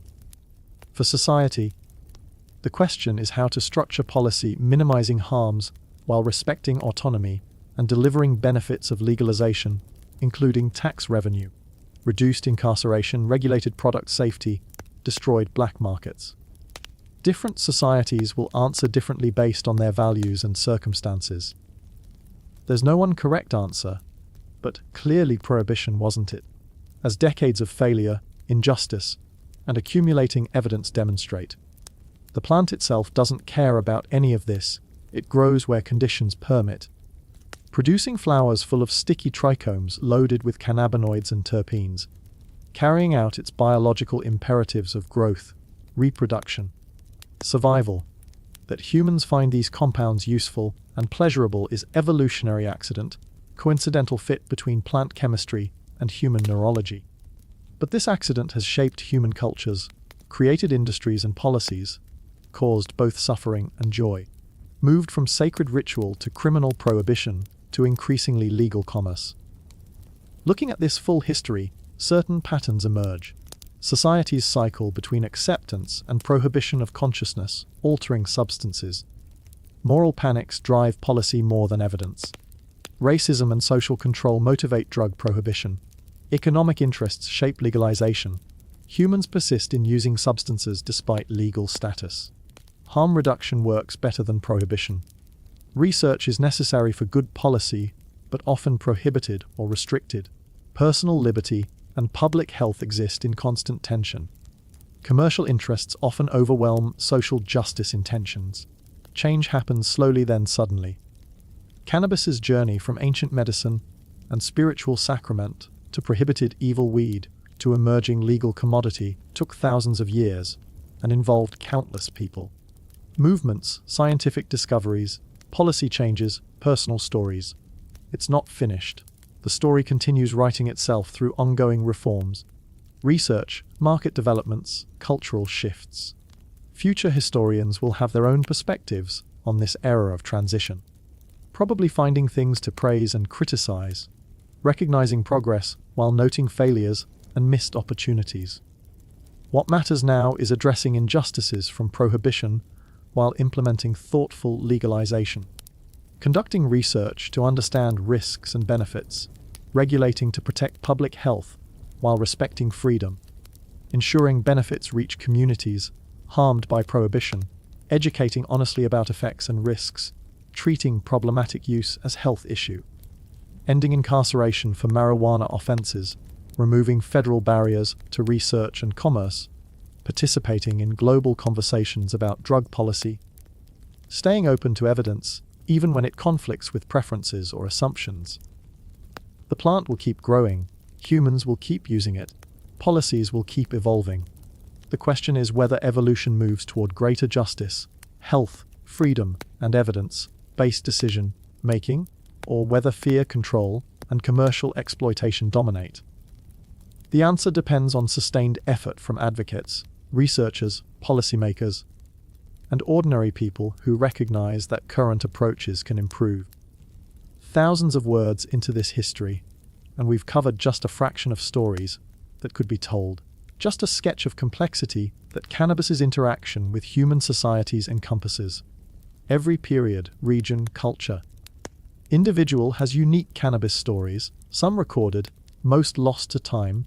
The ancient farmer discovering hemp fiber's strength, the Scythian warrior seeking visions in funeral smoke, the Indian sadhu meditating with cannabis, the medieval Sufi exploring divine through hashish, the jazz musician creating through altered consciousness, the cancer patient finding relief from nausea, the teenager experimenting with friends, the casual user enjoying relaxation, the medical researcher mapping endocannabinoid function, the dispensary worker helping customers, the social equity advocate fighting for justice. All are part of this ongoing human-plant relationship. Perhaps what unites all these stories is the fundamental human quality of seeking beyond immediate material survival, exploring consciousness and possibility, refusing to accept suffering as inevitable, pursuing pleasure and healing and transcendence and connection. Cannabis has been a tool for these pursuits across millennia and will likely continue as long as humans remain curious, creative, complicated creatures we've always been. The plant grows, we engage with it in countless ways, and the story continues, unfinished and unfinishable. Part of the larger human story of relationship with plants, substances, consciousness itself. The science of cannabis continues revealing complexity that ancient users intuited, but couldn't articulate in molecular terms. The endocannabinoid system, discovered so recently in the grand scheme of things, operates throughout the body in ways researchers are still mapping. CB1 receptors concentrated in the brain and nervous system, CB2 receptors more prevalent in immune tissues and peripheral organs, both responding to endogenous cannabinoids the body produces naturally and phytocannabinoids from cannabis. The system regulates appetite, which anyone who's experienced munchies knows experientially. It modulates pain perception, inflammation, mood, memory formation, immune response, bone density, reproduction, probably other functions not yet fully understood. This system exists in all vertebrates, evolved hundreds of millions of years ago, suggesting fundamental importance to biological function. It's not there because of cannabis. It's there because producing our own cannabinoids serves crucial regulatory purposes. That cannabis happens to produce compounds fitting these receptors is botanical coincidence. Evolutionary accident that became culturally significant when humans discovered psychoactive properties. Many plants produce compounds affecting animal nervous systems, often as defense mechanisms, or to manipulate pollinators. Cannabis's cannabinoids likely serve some function for the plant itself, possibly deterring herbivores or protecting against UV radiation, but humans co-opted them for our purposes. The named cannabinoids everyone knows, the C and CBD, represent fraction of what cannabis produces.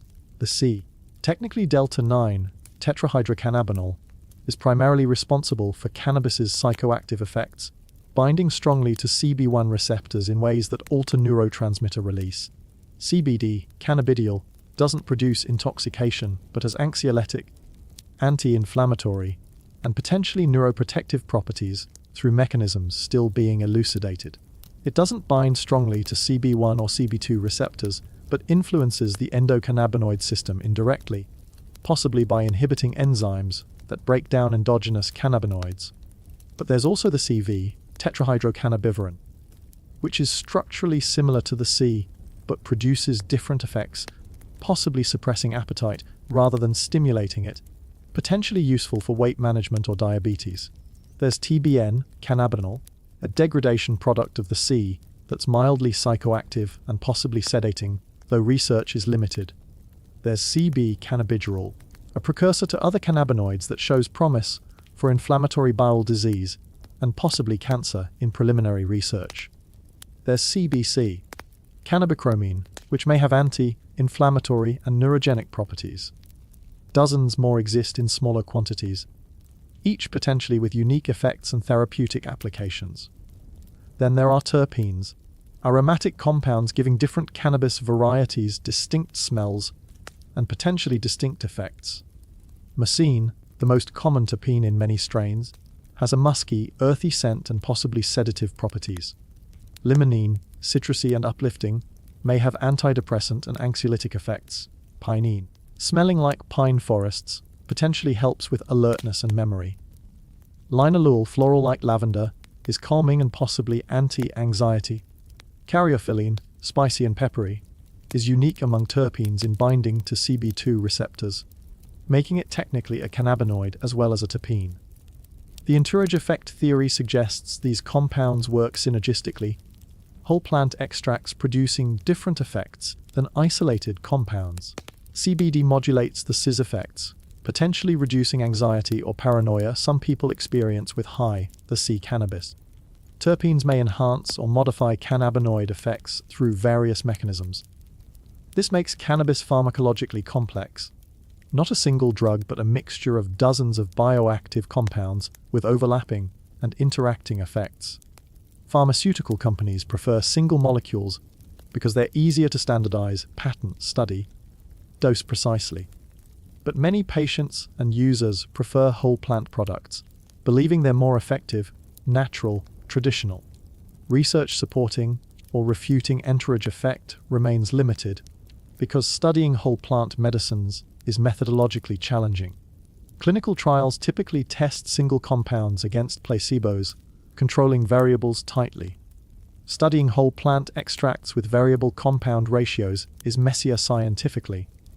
But absence of evidence isn't evidence of absence, and traditional medicine systems often use whole plants rather than isolated compounds for reasons that may have empirical basis even without scientific explanation. The cultivation expertise that's developed over decades of prohibition and recent years of legalization represents remarkable botanical and horticultural knowledge. Master growers understand plant genetics, optimal growing conditions for different varieties, nutrient requirements through different growth stages, light cycles for vegetative growth versus flowering, pest management, harvest timing for desired effects and potency, curing processes affecting flavor and smoothness. It's genuine expertise, combining scientific understanding with experiential knowledge, passed through communities of cultivators who shared information despite prohibition risks. The diversity of cannabis varieties, called strains in common usage, though cultivar is more accurate botanically, is astounding. Indica and sativa represent rough categories based on plant morphology and origin, indicas being shorter, bushier. From mountainous regions like Afghanistan and Pakistan, sativas being taller, from equatorial regions like Thailand and Mexico. But decades of crossbreeding mean most modern varieties are hybrids, with indica, sativa distinction being marketing more than meaningful biological classification. The effects supposedly associated with each, indica sedating and body-focused, sativas energizing and cerebral, probably relate more to specific cannabinoid and terpene profiles than to indica sativa genetics. Strains with evocative names, Og Kush, Sour Diesel, Grandaddy Purple, White Widow, AC-47, have dedicated followings, with users preferring specific varieties for particular effects or flavors.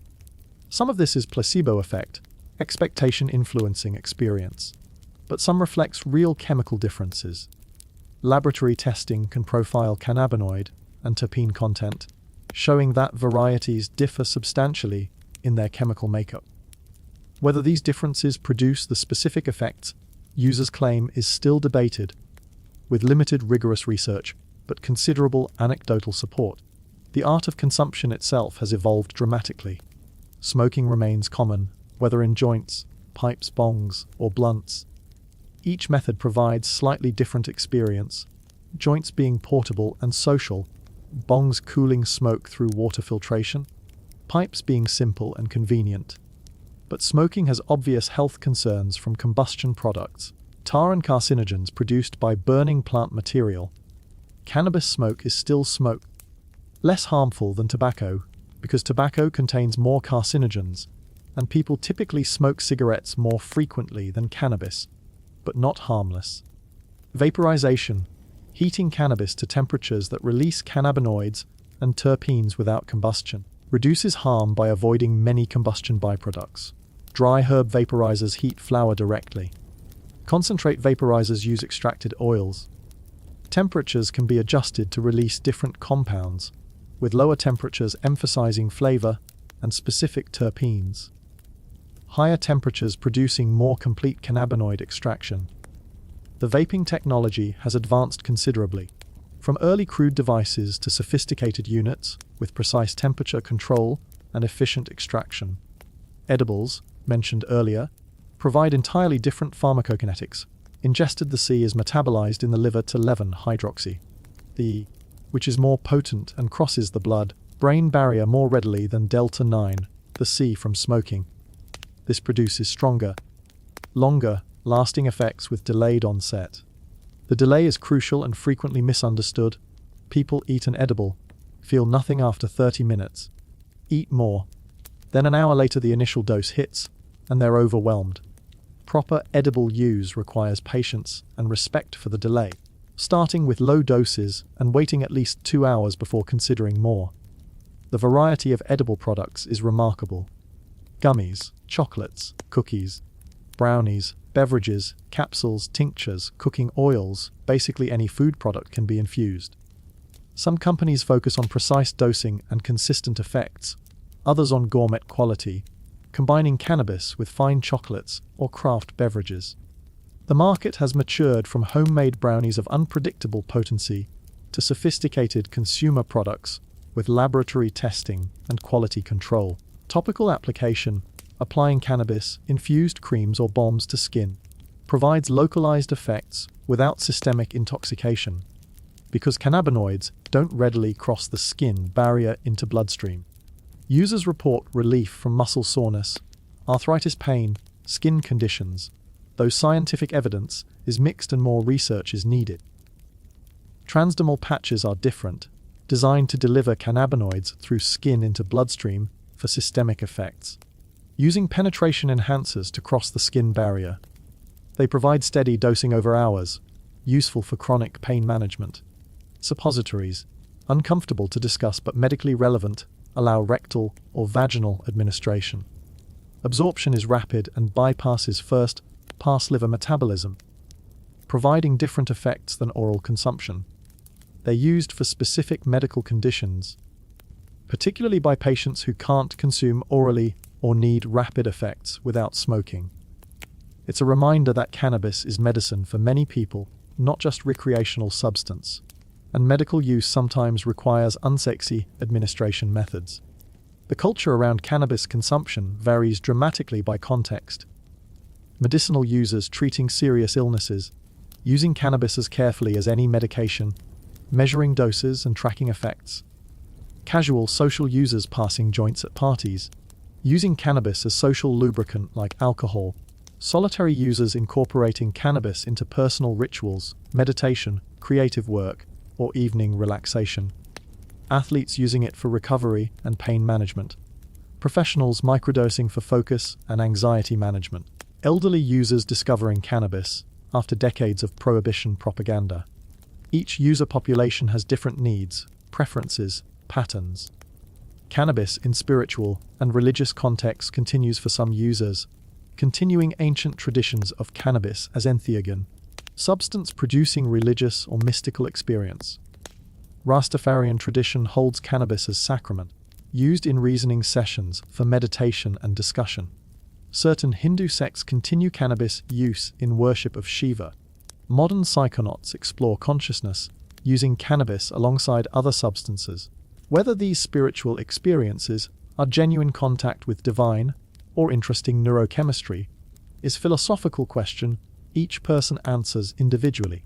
The artistic connection, cannabis's reputation for enhancing creativity, has some basis in subjective experience and minimal scientific study. Many artists, musicians, writers report that cannabis changes perception in ways that facilitate creativity, dissolving habitual thought patterns, allowing novel associations, enhancing sensory appreciation. Jazz musicians, as mentioned earlier, embraced cannabis partly for these reasons. But whether cannabis actually enhances creativity or just makes people think they're being creative while producing lower quality work is debated. Probably the answer varies by individual, context, dose, task. Some research suggests cannabis may enhance divergent thinking, the ability to generate multiple solutions or approaches to problems, while impairing convergent thinking, focusing on single correct answer. This could explain why cannabis might help with brainstorming or artistic ideation, but hinder tasks requiring focused, logical analysis. The studies are limited and findings mixed, but they suggest cannabis affects cognition in nuanced ways, rather than simply impairing all mental functions. The social aspect of cannabis use has shifted with legalization and changing demographics. Historically, especially during Prohibition, cannabis consumption was counterculture activity, shared among trusted friends in private settings, creating social bonds through shared transgression. Passing a joint built community demonstrated trust. These patterns persist, but cannabis is also increasingly consumed alone or in mainstream social settings. Consumption lounges, where permitted, create bar-like environments for social cannabis use.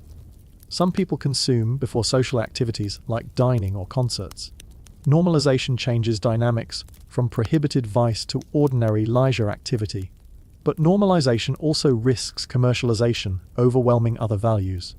Alcohol industry demonstrates how commercial interests can promote harmful overconsumption. Cannabis industry faces similar pressures. Companies seeking growth and profit, potentially encouraging excessive use, targeting vulnerable populations, resisting regulation. Some companies prioritize responsible business practices, others pursue profit aggressively. As cannabis becomes big business, the romantic counterculture associations fade, replaced by corporate interest in market share and returns on investment. Advertising and marketing regulations attempt to prevent youth targeting and irresponsible promotion, but enforcement is inconsistent and companies push boundaries. Marketing cannabis as wellness product helps destigmatize, but makes unsubstantiated health claims. Celebrity endorsements and branded products blur lines between legitimate business and exploitation of fame. The influencer culture promotes cannabis brands through social media despite platform restrictions, reaching audiences including underage viewers. The luxury cannabis market targets wealthy consumers with premium products, craft genetics, sophisticated branding, high prices. Designer strains, artisanal extracts, elegant packaging, exclusive experiences for consumers willing to pay premium. This mirrors craft beer and wine culture, but creates divisions between luxury and budget markets, with quality disparities and social stratification. Medical patients needing cannabis for serious conditions sometimes can't afford premium products that might work better than budget options. Conversely, the budget market serves price-conscious consumers, often compromising on quality, testing, and sourcing. Some budget products are fine, others are poorly grown, inadequately tested, possibly containing pesticides or contaminants. The unregulated market continues offering cheapest prices by avoiding testing, taxes, and regulatory compliance, attracting consumers despite risks. Fully eliminating black markets requires legal markets being accessible and affordable, which conflicts with taxation and regulation adding costs. Testing and quality control represent major improvements over prohibition, era cannabis of unknown provenance and quality. Laboratories test for potency, confirming cannabinoid content so users can dose appropriately. They test for contaminants including pesticides, heavy metals, mold, bacteria, ensuring product safety. They test for residual solvents in extracts, making sure concentrates don't contain dangerous extraction chemical residues. These protections benefit consumers substantially, though testing requirements vary by jurisdiction, and some testing labs have been caught falsifying results. Packaging and labeling requirements ensure consumers have information about what they're purchasing and consuming. Potency information, serving sizes, ingredients, allergens, testing lab information, warning labels, all provide transparency. Child-resistant packaging prevents accidental consumption by children, a serious concern especially with edibles resembling candy. Opaque packaging prevents product visibility, reducing advertising appeal and preventing degradation from light exposure. The distribution systems vary dramatically by jurisdiction. Some states allow only medical dispensaries, others permit recreational sales. Some require vertical integration where companies handle cultivation, processing, and retail, others allow separation. Some permit home delivery, others require in-person purchases. Some allow consumption lounges, others prohibit public consumption entirely. Each approach has trade-offs between access, control, market dynamics, and public health considerations. Dispensaries themselves have evolved from shady operations to professional retail environments. Early medical dispensaries were often in rough neighborhoods, minimally decorated, focused on transactions. Modern recreational dispensaries are designed like Apple stores, bright and welcoming, with knowledgeable staff, extensive product selections, educational materials. Some are corporate chains with standardized operations, others are independent boutiques with curated selections. The retail experience has professionalized dramatically. Bud tenders, the front-line staff in dispensaries, require knowledge about products, effects, consumption methods, dosing, and medical considerations. The best bud tenders combine knowledge with customer service, helping customers find appropriate products for their needs and experience levels. But training and expertise vary widely. Some dispensaries invest heavily in staff education, others hire minimally trained workers. No professional licensing or certification is required in most jurisdictions, meaning quality of advice varies tremendously. Delivery services provide convenience and accessibility, particularly for medical patients with mobility issues. Some delivery services are attached to dispensaries, others are independent. Regulations govern delivery, typically requiring age verification. Purchase limits, licensed vehicles, tracking systems. Delivery makes cannabis maximally accessible, which has public health benefits for patients, but concerns for potential overconsumption. The convenience factor mirrors alcohol delivery and takeout food, normalizing cannabis as consumer product. Home cultivation, where legal, allows users to grow their own cannabis, providing cheapest source and control over growing methods. Limits typically range from 3 to 12 plants per household, enough for personal use, but preventing commercial operations disguised as personal cultivation. Growing cannabis successfully requires knowledge, time, space, equipment, and patience. Many people try and fail or give up, finding it easier to purchase from dispensaries. But dedicated home growers produce quality cannabis at fraction of retail costs, developing expertise and satisfaction from cultivation. The seed and clone market serves home growers, with seed banks offering genetics from around the world. Feminized seeds producing only female plants which produce flowers, auto-flowering varieties that flower based on age rather than light cycle. Clones, cuttings from mother plants, ensure genetic consistency and eliminate germination uncertainty. The genetics market is largely unregulated, with quality varying and some scams. But reputable breeders have developed exceptional genetics, stabilizing desirable traits and creating new varieties. Outdoor cultivation on larger scale requires suitable climate, security, water access, and legal compliance.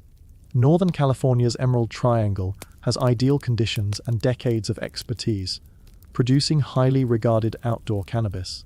But outdoor growing faces challenges from weather, pests, thieves, and law enforcement where illegal.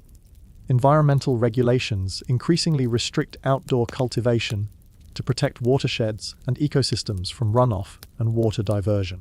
Indoor cultivation dominates many markets despite environmental costs, allowing year-round production in any climate, complete control over growing conditions, security from theft and law enforcement. Sophisticated indoor operations use hydroponics or aeroponics, grow lights precisely timed, climate control, CO2 enrichment, integrated pest management, all monitored and adjusted for optimal results.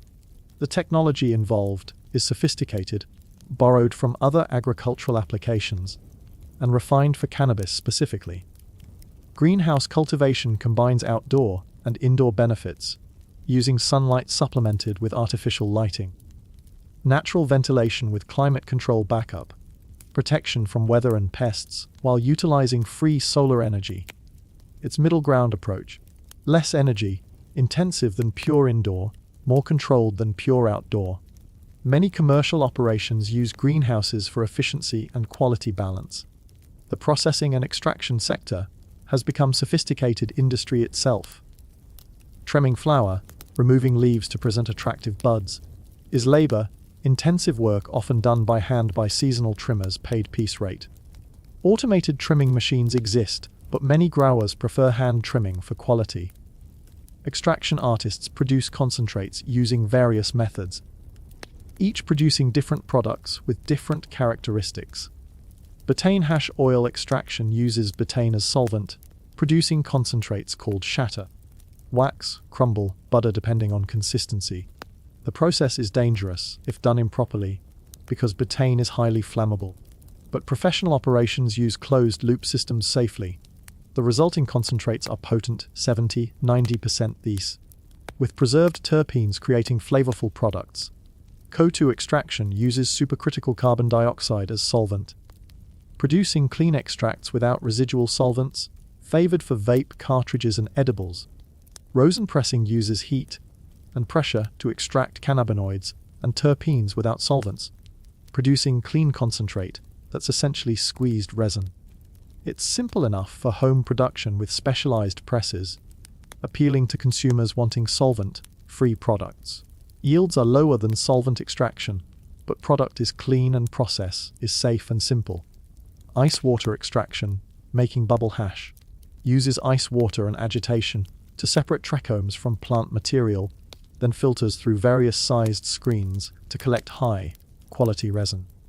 Its traditional method modernized with better equipment and technique, producing clean, flavorful concentrate without solvents or heat.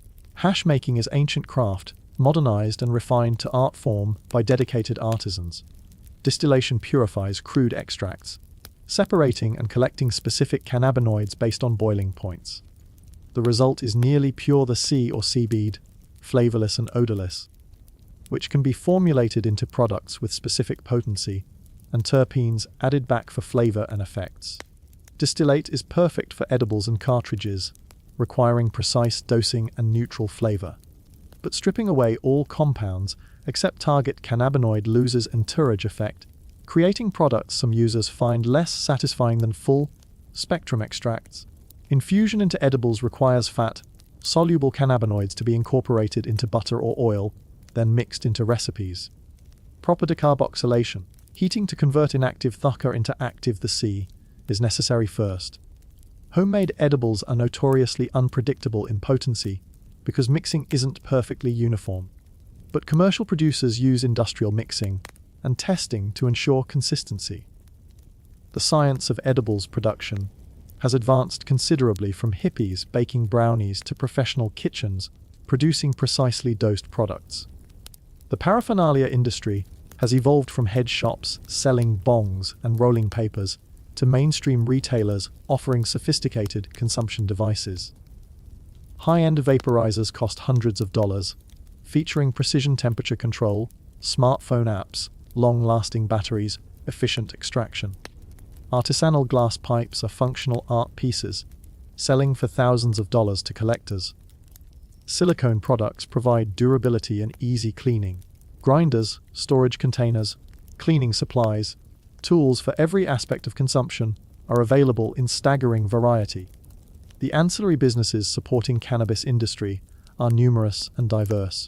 Software companies provide seed-to-sale tracking systems ensuring regulatory compliance, point-of-sale systems for dispensaries, inventory management, business intelligence. Testing laboratories analyze products for potency and contaminants. Packaging companies produce compliant containers and labels. Security firms provide cultivation facility protection. Insurance companies offer coverage despite federal complications. Lawyers specialize in cannabis law and licensing. Accountants handle complex tax situations under 280. Tax code section prohibiting businesses trafficking Schedule I substances from normal deductions. Consultants advise on licensing applications, operations, compliance. Media companies cover industry news. Trade associations advocate for member interests. The jobs created by legal cannabis industry number in hundreds of thousands, from cultivation and retail to these ancillary businesses. They're often good jobs with decent wages and benefits, particularly compared to black market. But labor exploitation exists, with some companies resisting unionization, paying minimum wage for hard work, providing inadequate safety equipment for exposure to pesticides and mold. As industry matures, labor organizing increases, with unions representing workers in some operations. Workplace drug testing remains a controversial issue. Employers argue they need drug-free workplaces for safety and productivity. Employees argue off-duty legal cannabis use shouldn't disqualify them from employment. Some jurisdictions prohibit pre-employment marijuana testing except for safety-sensitive positions. But many employers maintain testing, particularly for positions involving federal regulations or contracts.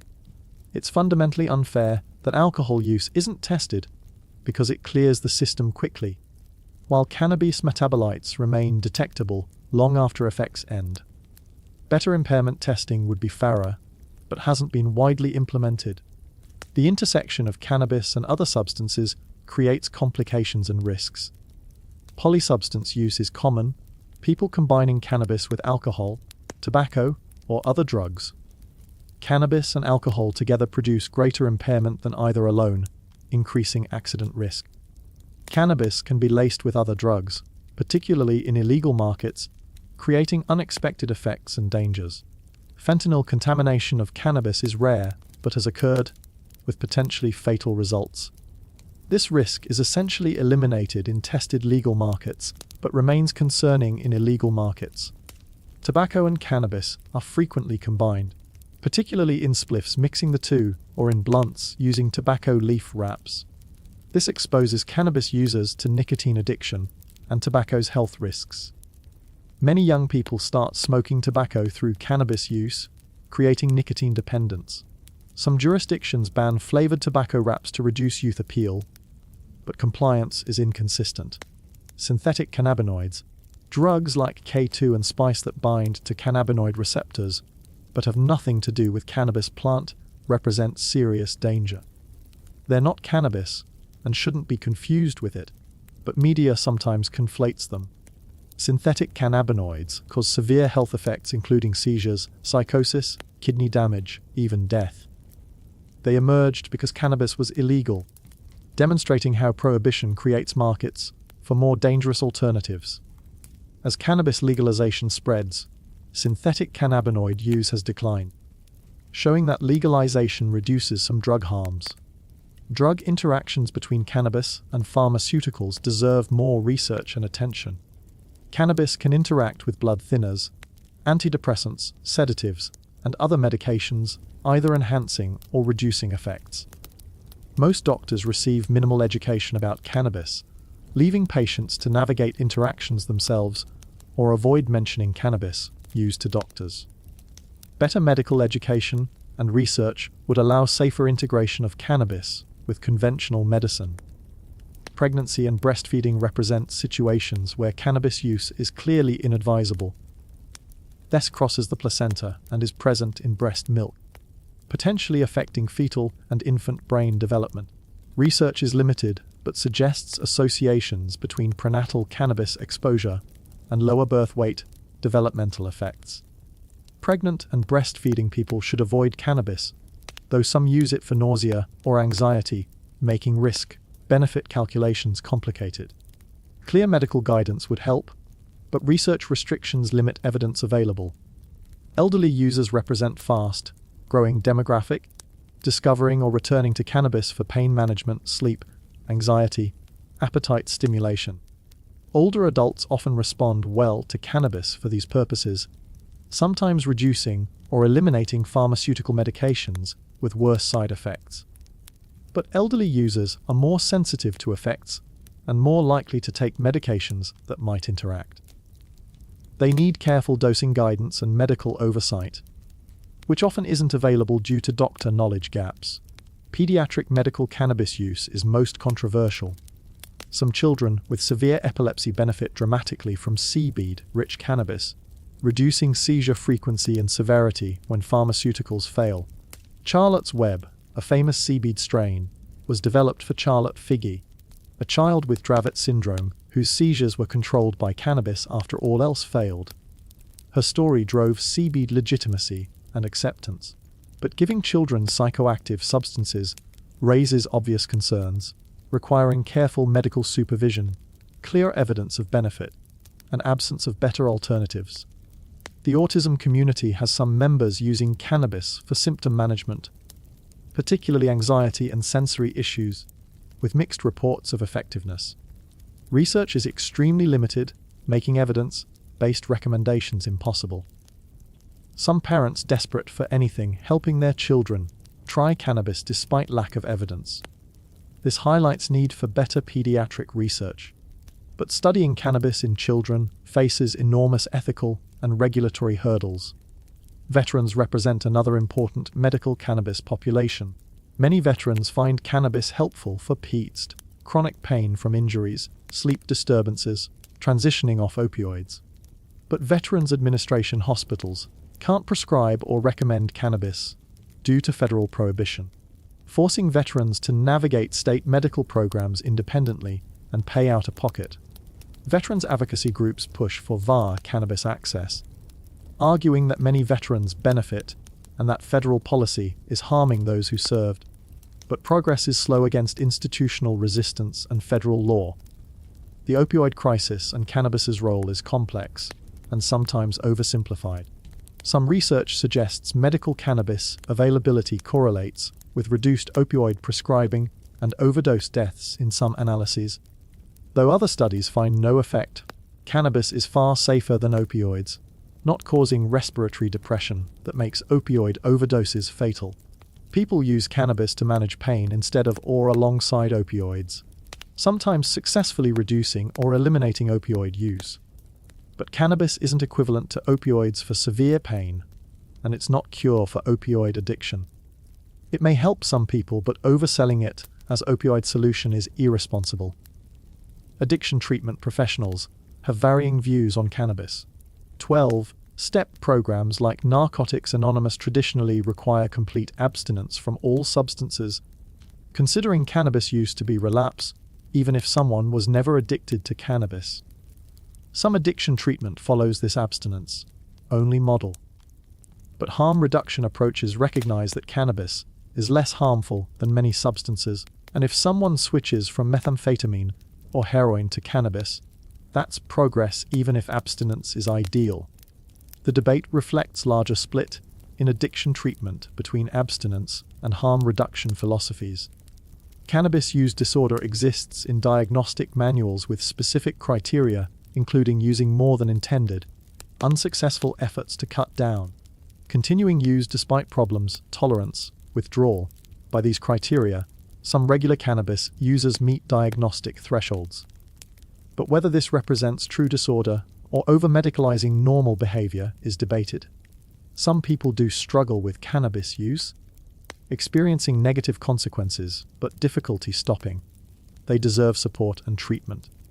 But casual or moderate users shouldn't be pathologized through overly broad diagnostic criteria.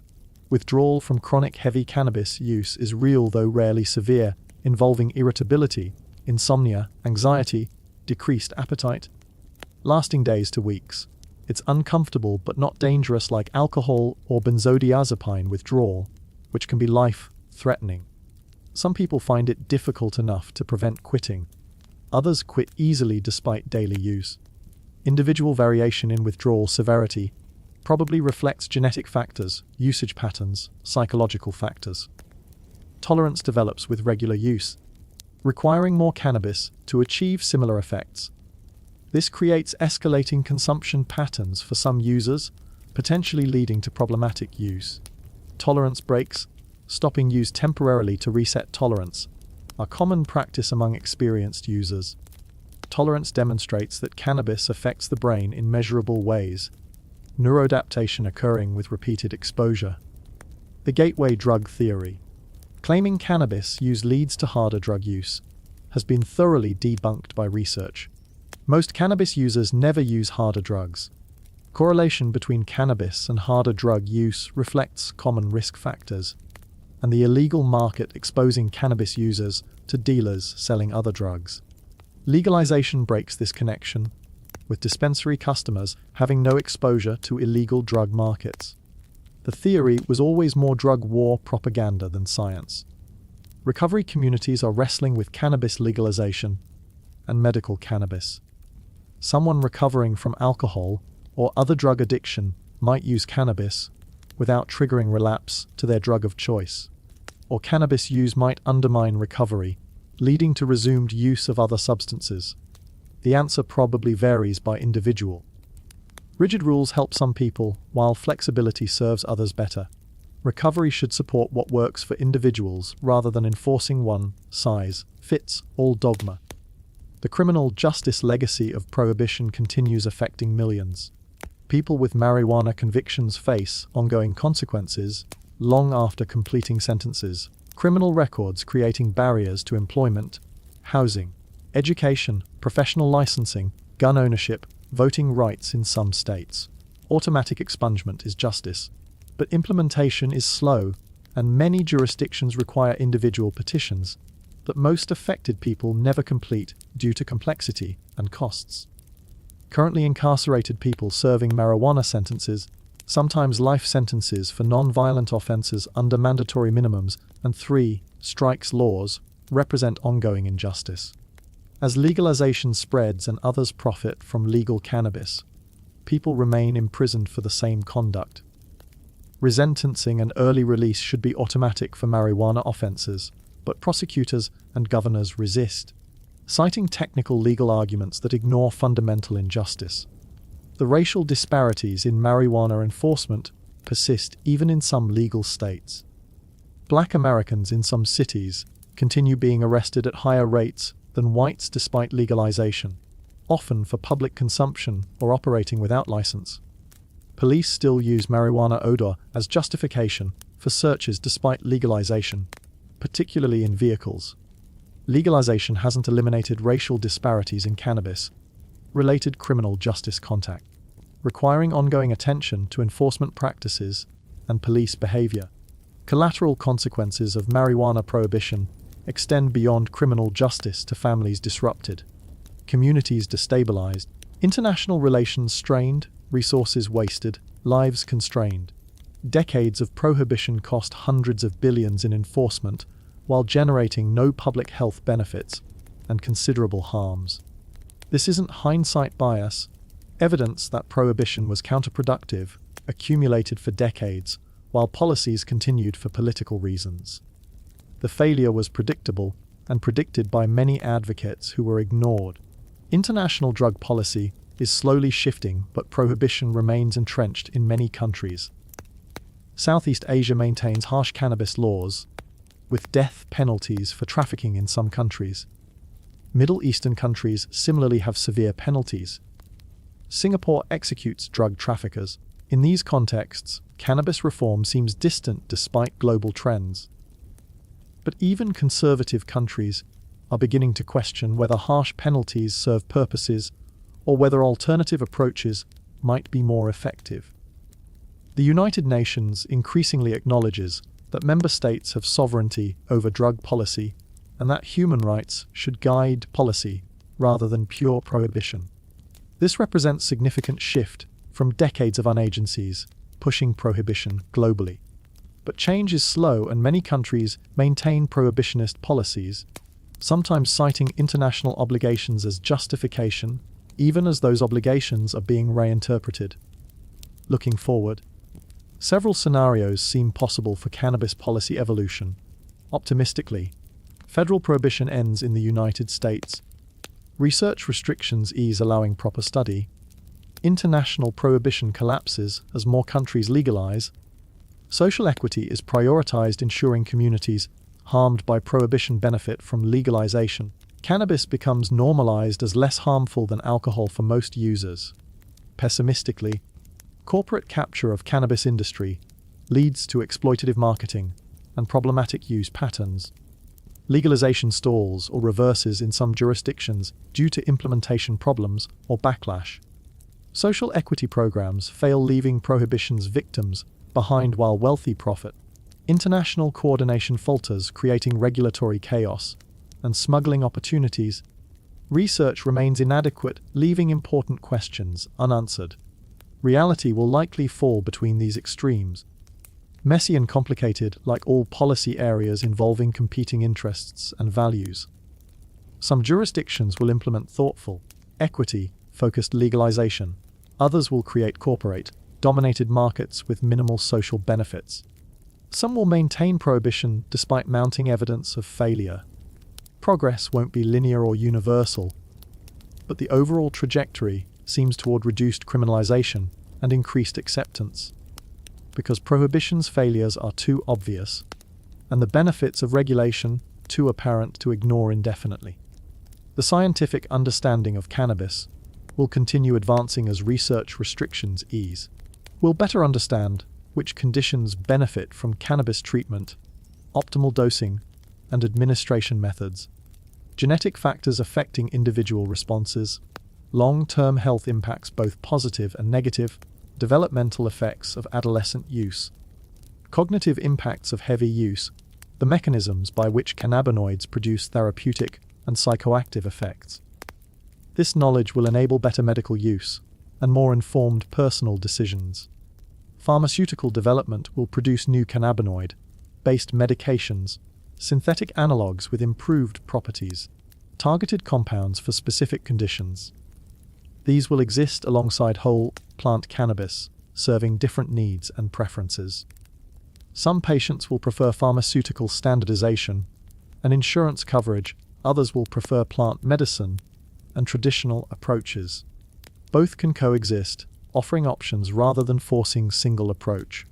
The industry will consolidate, with large corporations increasingly dominant through acquisitions and market power. Craft cultivators and independent retailers will struggle to compete, but some will survive by emphasizing quality, service, local connection, social mission. Consumer choice between corporate convenience and craft quality will shape market evolution. Similar to alcohol and coffee markets where both mass market and artisanal options coexist. Branding and marketing will become increasingly sophisticated as companies compete for market share. Celebrity-backed brands, lifestyle marketing, aspirational positioning, all the techniques used to sell other consumer products will be applied to cannabis. This will normalize cannabis further, but also potentially encourage excessive consumption and problematic use, requiring careful regulation and public health messaging. International trade will develop slowly, hindered by varying national laws and international treaty complications. But eventually some countries will export to others, with quality standards and testing requirements ensuring product safety. Countries with ideal growing conditions and low production costs will compete with local production in higher cost markets. The trade patterns will reshape global cannabis markets, creating winners and losers among producing and consuming nations. The hemp and seaweed market will continue expanding, creating agricultural opportunities and consumer products. Industrial hemp provides sustainable fiber for textiles, construction materials, paper, bioplastics, all with lower environmental impact than conventional materials. CBD's therapeutic potential will be better understood through research, separating legitimate uses from overhyped marketing claims. Regulation will hopefully improve, ensuring product quality and accurate labeling. Genetic engineering of cannabis remains possibility, potentially creating varieties optimized for specific medical applications or industrial uses. This will raise familiar GMO debates about safety, corporate control through patents, environmental impacts, ethical concerns. But the technology exists and economic incentives for its use are strong. So regulatory frameworks, rather than outright bans, will probably govern genetically modified cannabis. The cultural position of cannabis will continue evolving as generations grow up without prohibition stigma. Cannabis will be seen as normal adult leisure activity by increasing percentages, though some communities and individuals will maintain opposition based on health concerns, religious beliefs, personal values. This pluralism is healthy, allowing different approaches while moving beyond criminalization. Cannabis tourism will grow in destinations permitting consumption, creating economic opportunities, but also concerns about over-tourism and community impacts. Amsterdam's model shows both benefits and challenges. Tourist money supporting local economy, but also creating tensions with residents tired of stoned visitors. Destinations will need to balance economic opportunities with livability and local preferences. Consumption spaces, lounges where people can use cannabis socially in licensed venues, will expand where permitted. These fill genuine need for people living in apartments where they can't smoke, tourists without private spaces, people wanting social cannabis environments, but concerns about secondhand smoke, impaired driving after consumption. Neighborhood impacts will constrain their development. Ventilation technology and transportation options will be crucial for successful implementation. Workplace policies will gradually accommodate legal cannabis use, moving from zero tolerance to impairment-based approaches. This makes sense given that duty legal cannabis use shouldn't disqualify otherwise qualified employees. But safety, sensitive positions will maintain restrictions and methods for detecting actual impairment rather than past use need development. The transition will be uneven and controversial, with ongoing litigation over employee rights versus employer prerogatives. The medical establishment will slowly integrate cannabis into conventional practice as federal barriers fall and research accumulates. Medical schools will include cannabis pharmacology in curricula. Clinical guidelines will provide evidence-based recommendations. Insurance will cover medical cannabis, at least for certain conditions. Doctors will become comfortable discussing cannabis with patients, addressing interactions and contraindications. This normalization will improve patient care while reducing stigma. Mental health treatment will grapple with cannabis's complicated relationship to psychiatric conditions. Cannabis clearly helps some people with anxiety, PTSD, depression, but potentially worsens these conditions for others or triggers problems in vulnerable individuals. Better understanding of which patients benefit versus which should avoid cannabis will enable personalized recommendations. But mental health remains complicated, and cannabis won't provide simple solutions. Chronic pain management will increasingly include cannabis as alternative or complement to opioids and other pain medications. Many patients prefer cannabis's side effect profile to pharmaceutical alternatives. But cannabis doesn't work for everyone's pain, and some conditions require stronger interventions. Integrating cannabis into pain management requires expertise, patient education, monitoring for effectiveness and side effects. Cancer treatment support through cannabis for chemotherapy, related nausea, appetite loss, pain, anxiety is well established and will become standard care. Some research explores whether cannabinoids have anti-cancer properties, potentially killing cancer cells or slowing tumor growth. This research is preliminary and results are mixed, requiring caution about overstating potential. But if some cancers respond to cannabinoid treatment, that would be significant medical advance. Neurological conditions including epilepsy, multiple sclerosis, Parkinson's disease, and others show potential for cannabinoid treatment. Epidiolex's approval for certain epilepsies validates what many families discovered through trial and error. Other neurological applications need more research, but early evidence is sometimes promising. The neuroprotective properties of some cannabinoids might have applications for neurodegenerative diseases, though this remains speculative. The aging population will increasingly use cannabis as alternative to multiple pharmaceutical medications, with accumulating side effects and interactions. Many elderly users report better quality of life, reducing pain without opioid side effects, sleeping better without sedative hangover, managing anxiety without benzodiazepines. Gerontology will need to incorporate cannabis knowledge, addressing dosing for older adults, interactions with common medications, monitoring for adverse effects. The wellness industry will continue embracing cannabis, sometimes appropriately, sometimes overstating benefits for marketing purposes. Cannabis infused spa treatments, yoga classes, meditation sessions, athletic recovery products, sexual enhancement products all exist and will proliferate. Some represent legitimate applications, others are mostly marketing.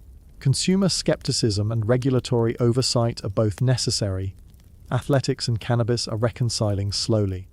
Many athletes use cannabis for pain management, inflammation, anxiety, sleep, finding it preferable to pharmaceuticals with worse side effects.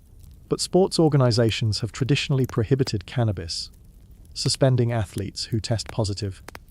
This is changing, with some organizations relaxing cannabis rules, recognizing that it's less harmful than previously thought and that rules were based on prohibition, error attitudes rather than performance enhancement concerns.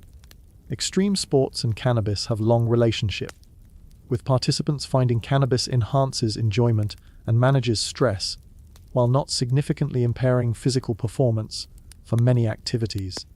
Mainstream sports are more cautious, but individual athletes increasingly advocate for cannabis access, sharing their positive experiences and challenging organizational prohibitions.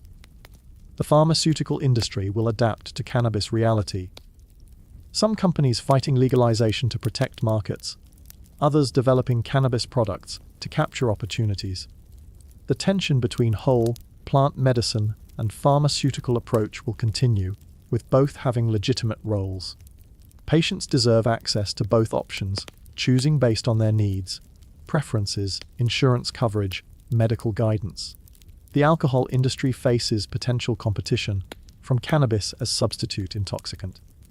Some evidence suggests people reduce alcohol consumption when cannabis is available, though findings are mixed.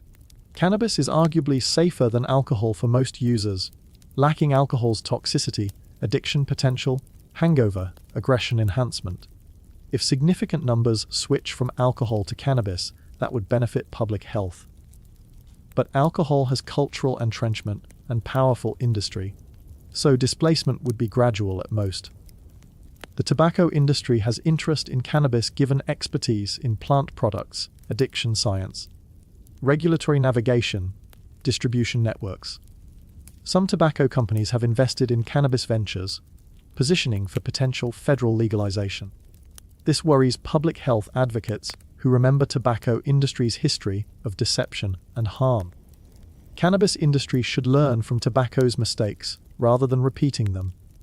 Tech industry involvement in cannabis brings capital, expertise, efficiency, but also concerns about data collection, algorithmic manipulation, platform control.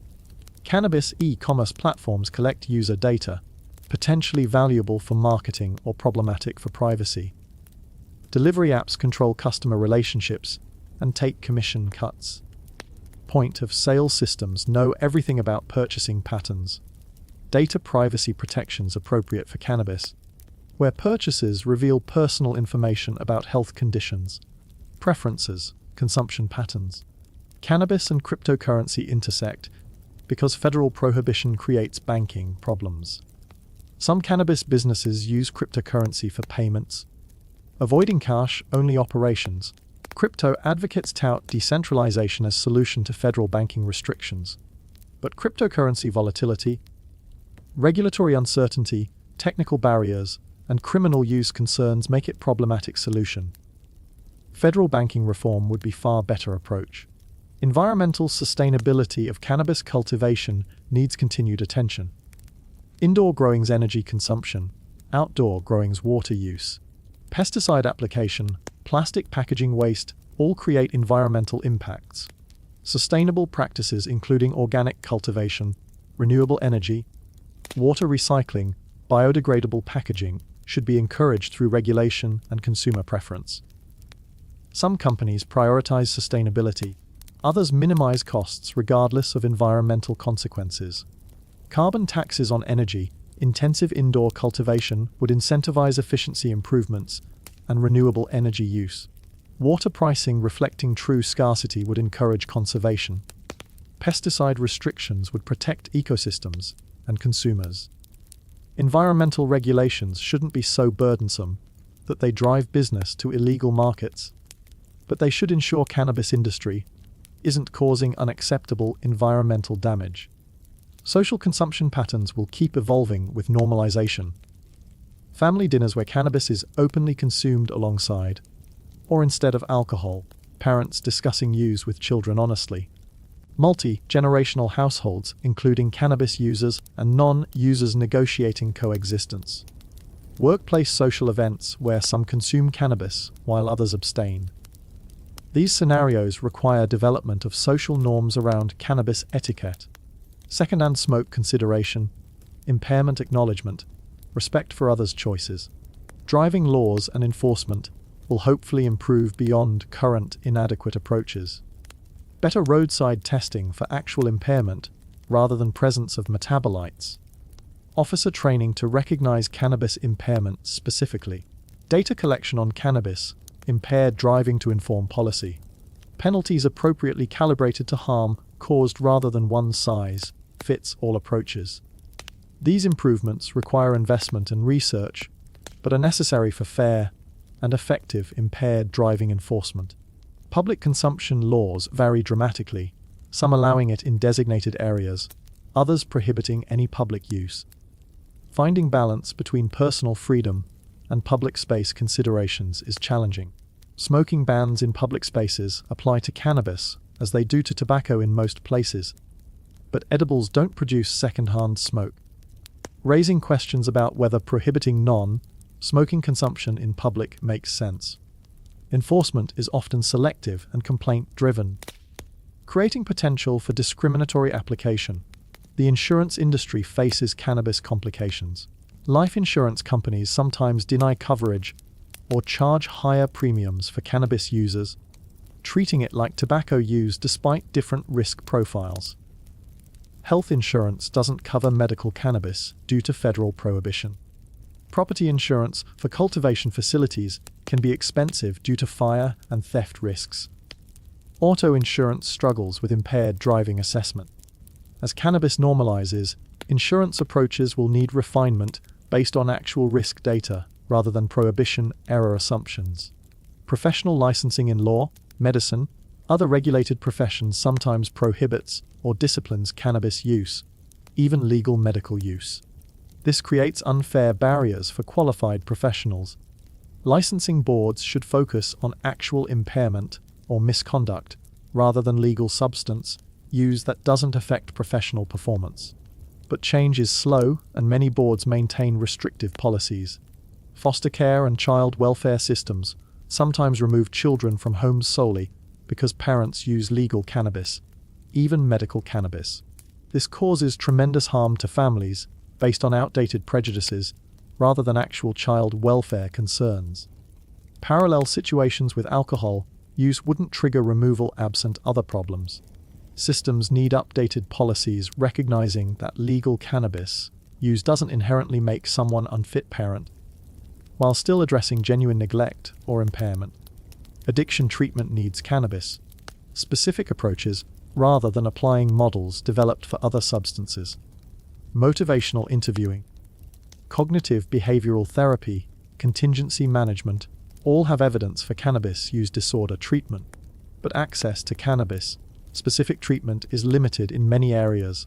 As problematic cannabis use increases with greater availability, treatment capacity needs to expand. Harm reduction for cannabis includes education about risks, how to use more safely, recognizing problematic patterns, resources for reducing or stopping use. Start low and go slow with edibles. Don't drive impaired. Take tolerance breaks. Recognize when use is causing problems. Seek support if needed. These messages serve users better than abstinence. Only approaches that ignore reality of widespread use. Education systems from elementary through college need age-appropriate, evidence-based cannabis education. Elementary focus on general substance awareness and healthy decision-making. Middle school acknowledges reality of exposure and experimentation while discussing risks. High school provides detailed information about cannabis effects, legal status, health impacts, responsible use if choosing to use. College educates about laws, health, academic impacts, helping students make informed decisions. Medical education needs substantial improvement. Currently, most doctors receive minimal cannabis training. Pharmacology of cannabinoids, endocannabinoid system, therapeutic applications, adverse effects, drug interactions, dosing approaches, all should be covered. Continuing medical education should include cannabis updates as research advances. Doctors need ability to provide competent guidance to patients asking about cannabis. Parental guidance helps families navigate cannabis conversations. Honest discussions acknowledging both risks and that many people use without problems. Establishing rules appropriate for developmental stages. Modeling responsible decision-making. Staying connected with children so they feel comfortable discussing experiences. Responding to experimentation with education rather than purely punishment. These approaches work better than denial and harsh consequences. Religious communities have varying positions, some maintaining prohibition based on theological interpretations, others accepting member use as personal choice, some incorporating cannabis into spiritual practices. Freedom of religion includes religious use of cannabis, where that's part of sincere practice, though legal recognition varies. Communities should respect diverse views on cannabis, while working together on shared values. The pharmaceutical supply chain for medical cannabis could eventually resemble other medications prescribed by doctors, filled at pharmacies, covered by insurance, quality assured by regulatory agencies. This would improve access for patients while ensuring medical oversight, but maintaining access to whole, plant medicine and respecting patient preferences for natural products versus pharmaceuticals requires allowing both approaches. Price dynamics in legal markets will stabilize as more production comes online and competition intensifies. Current high prices reflect taxes, regulatory costs, market immaturity. As efficiency improves and economies of scale develop, prices should decline toward costs of production, plus reasonable margin and taxes. This will help eliminate black markets by making legal cannabis price competitive. But taxes shouldn't be so high that illegal markets remain attractive. Quality differentiation will increase as markets mature, premium products commanding higher prices based on superior genetics, cultivation techniques, testing, branding. Budget products will serve price-conscious consumers. Mid-range products will balance quality and affordability. Market segmentation mirrors other consumer goods, offering options for different budgets and priorities. Innovation in products, consumption methods, genetic varieties will continue rapidly. Cannabis industry is dynamic and entrepreneurial, constantly developing new approaches. Some innovations will succeed and become mainstream, others will fail as gimmicks. Market competition drives innovation, while regulation ensures safety. Political coalitions supporting legalization include libertarians prioritizing personal freedom, progressives emphasizing criminal justice reform and social equity, business interests seeking market opportunities, medical patients needing access, racial justice advocates addressing prohibition's disparate impacts. This diverse coalition has been effective politically, but maintaining unity as policy details are debated is challenging. Different factions have different priorities, sometimes in tension. Opposition to legalization includes religious conservatives viewing cannabis as moral failing, law enforcement invested in prohibition continuing, addiction treatment professionals concerned about increased problematic use, parents worried about youth access, some medical professionals skeptical of benefits, pharmaceutical companies protecting markets, alcohol industry fearing competition. This opposition is weakening, but remains politically significant in many jurisdictions. The media's role in shaping cannabis perceptions has evolved from reefer madness propaganda to more balanced coverage acknowledging both benefits and risks. Sensationalized negative stories still appear, particularly about youth use or impaired driving accidents. But mainstream media increasingly covers cannabis as normal policy issue rather than moral panic. Entertainment media portrays cannabis users more realistically rather than only as lazy stoners. Celebrity advocacy has helped normalize cannabis and drive legalization. Famous people sharing their use reduces stigma. Athletes, actors, musicians, business leaders, politicians, all increasingly open about cannabis use or support for legalization.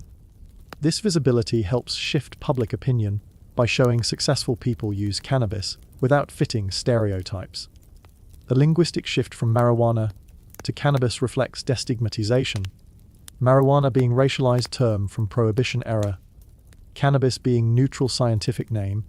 Industry and advocates increasingly use cannabis for legitimacy, but common usage still includes marijuana and many other terms, weed, pot, herb, bud, and countless slang variations.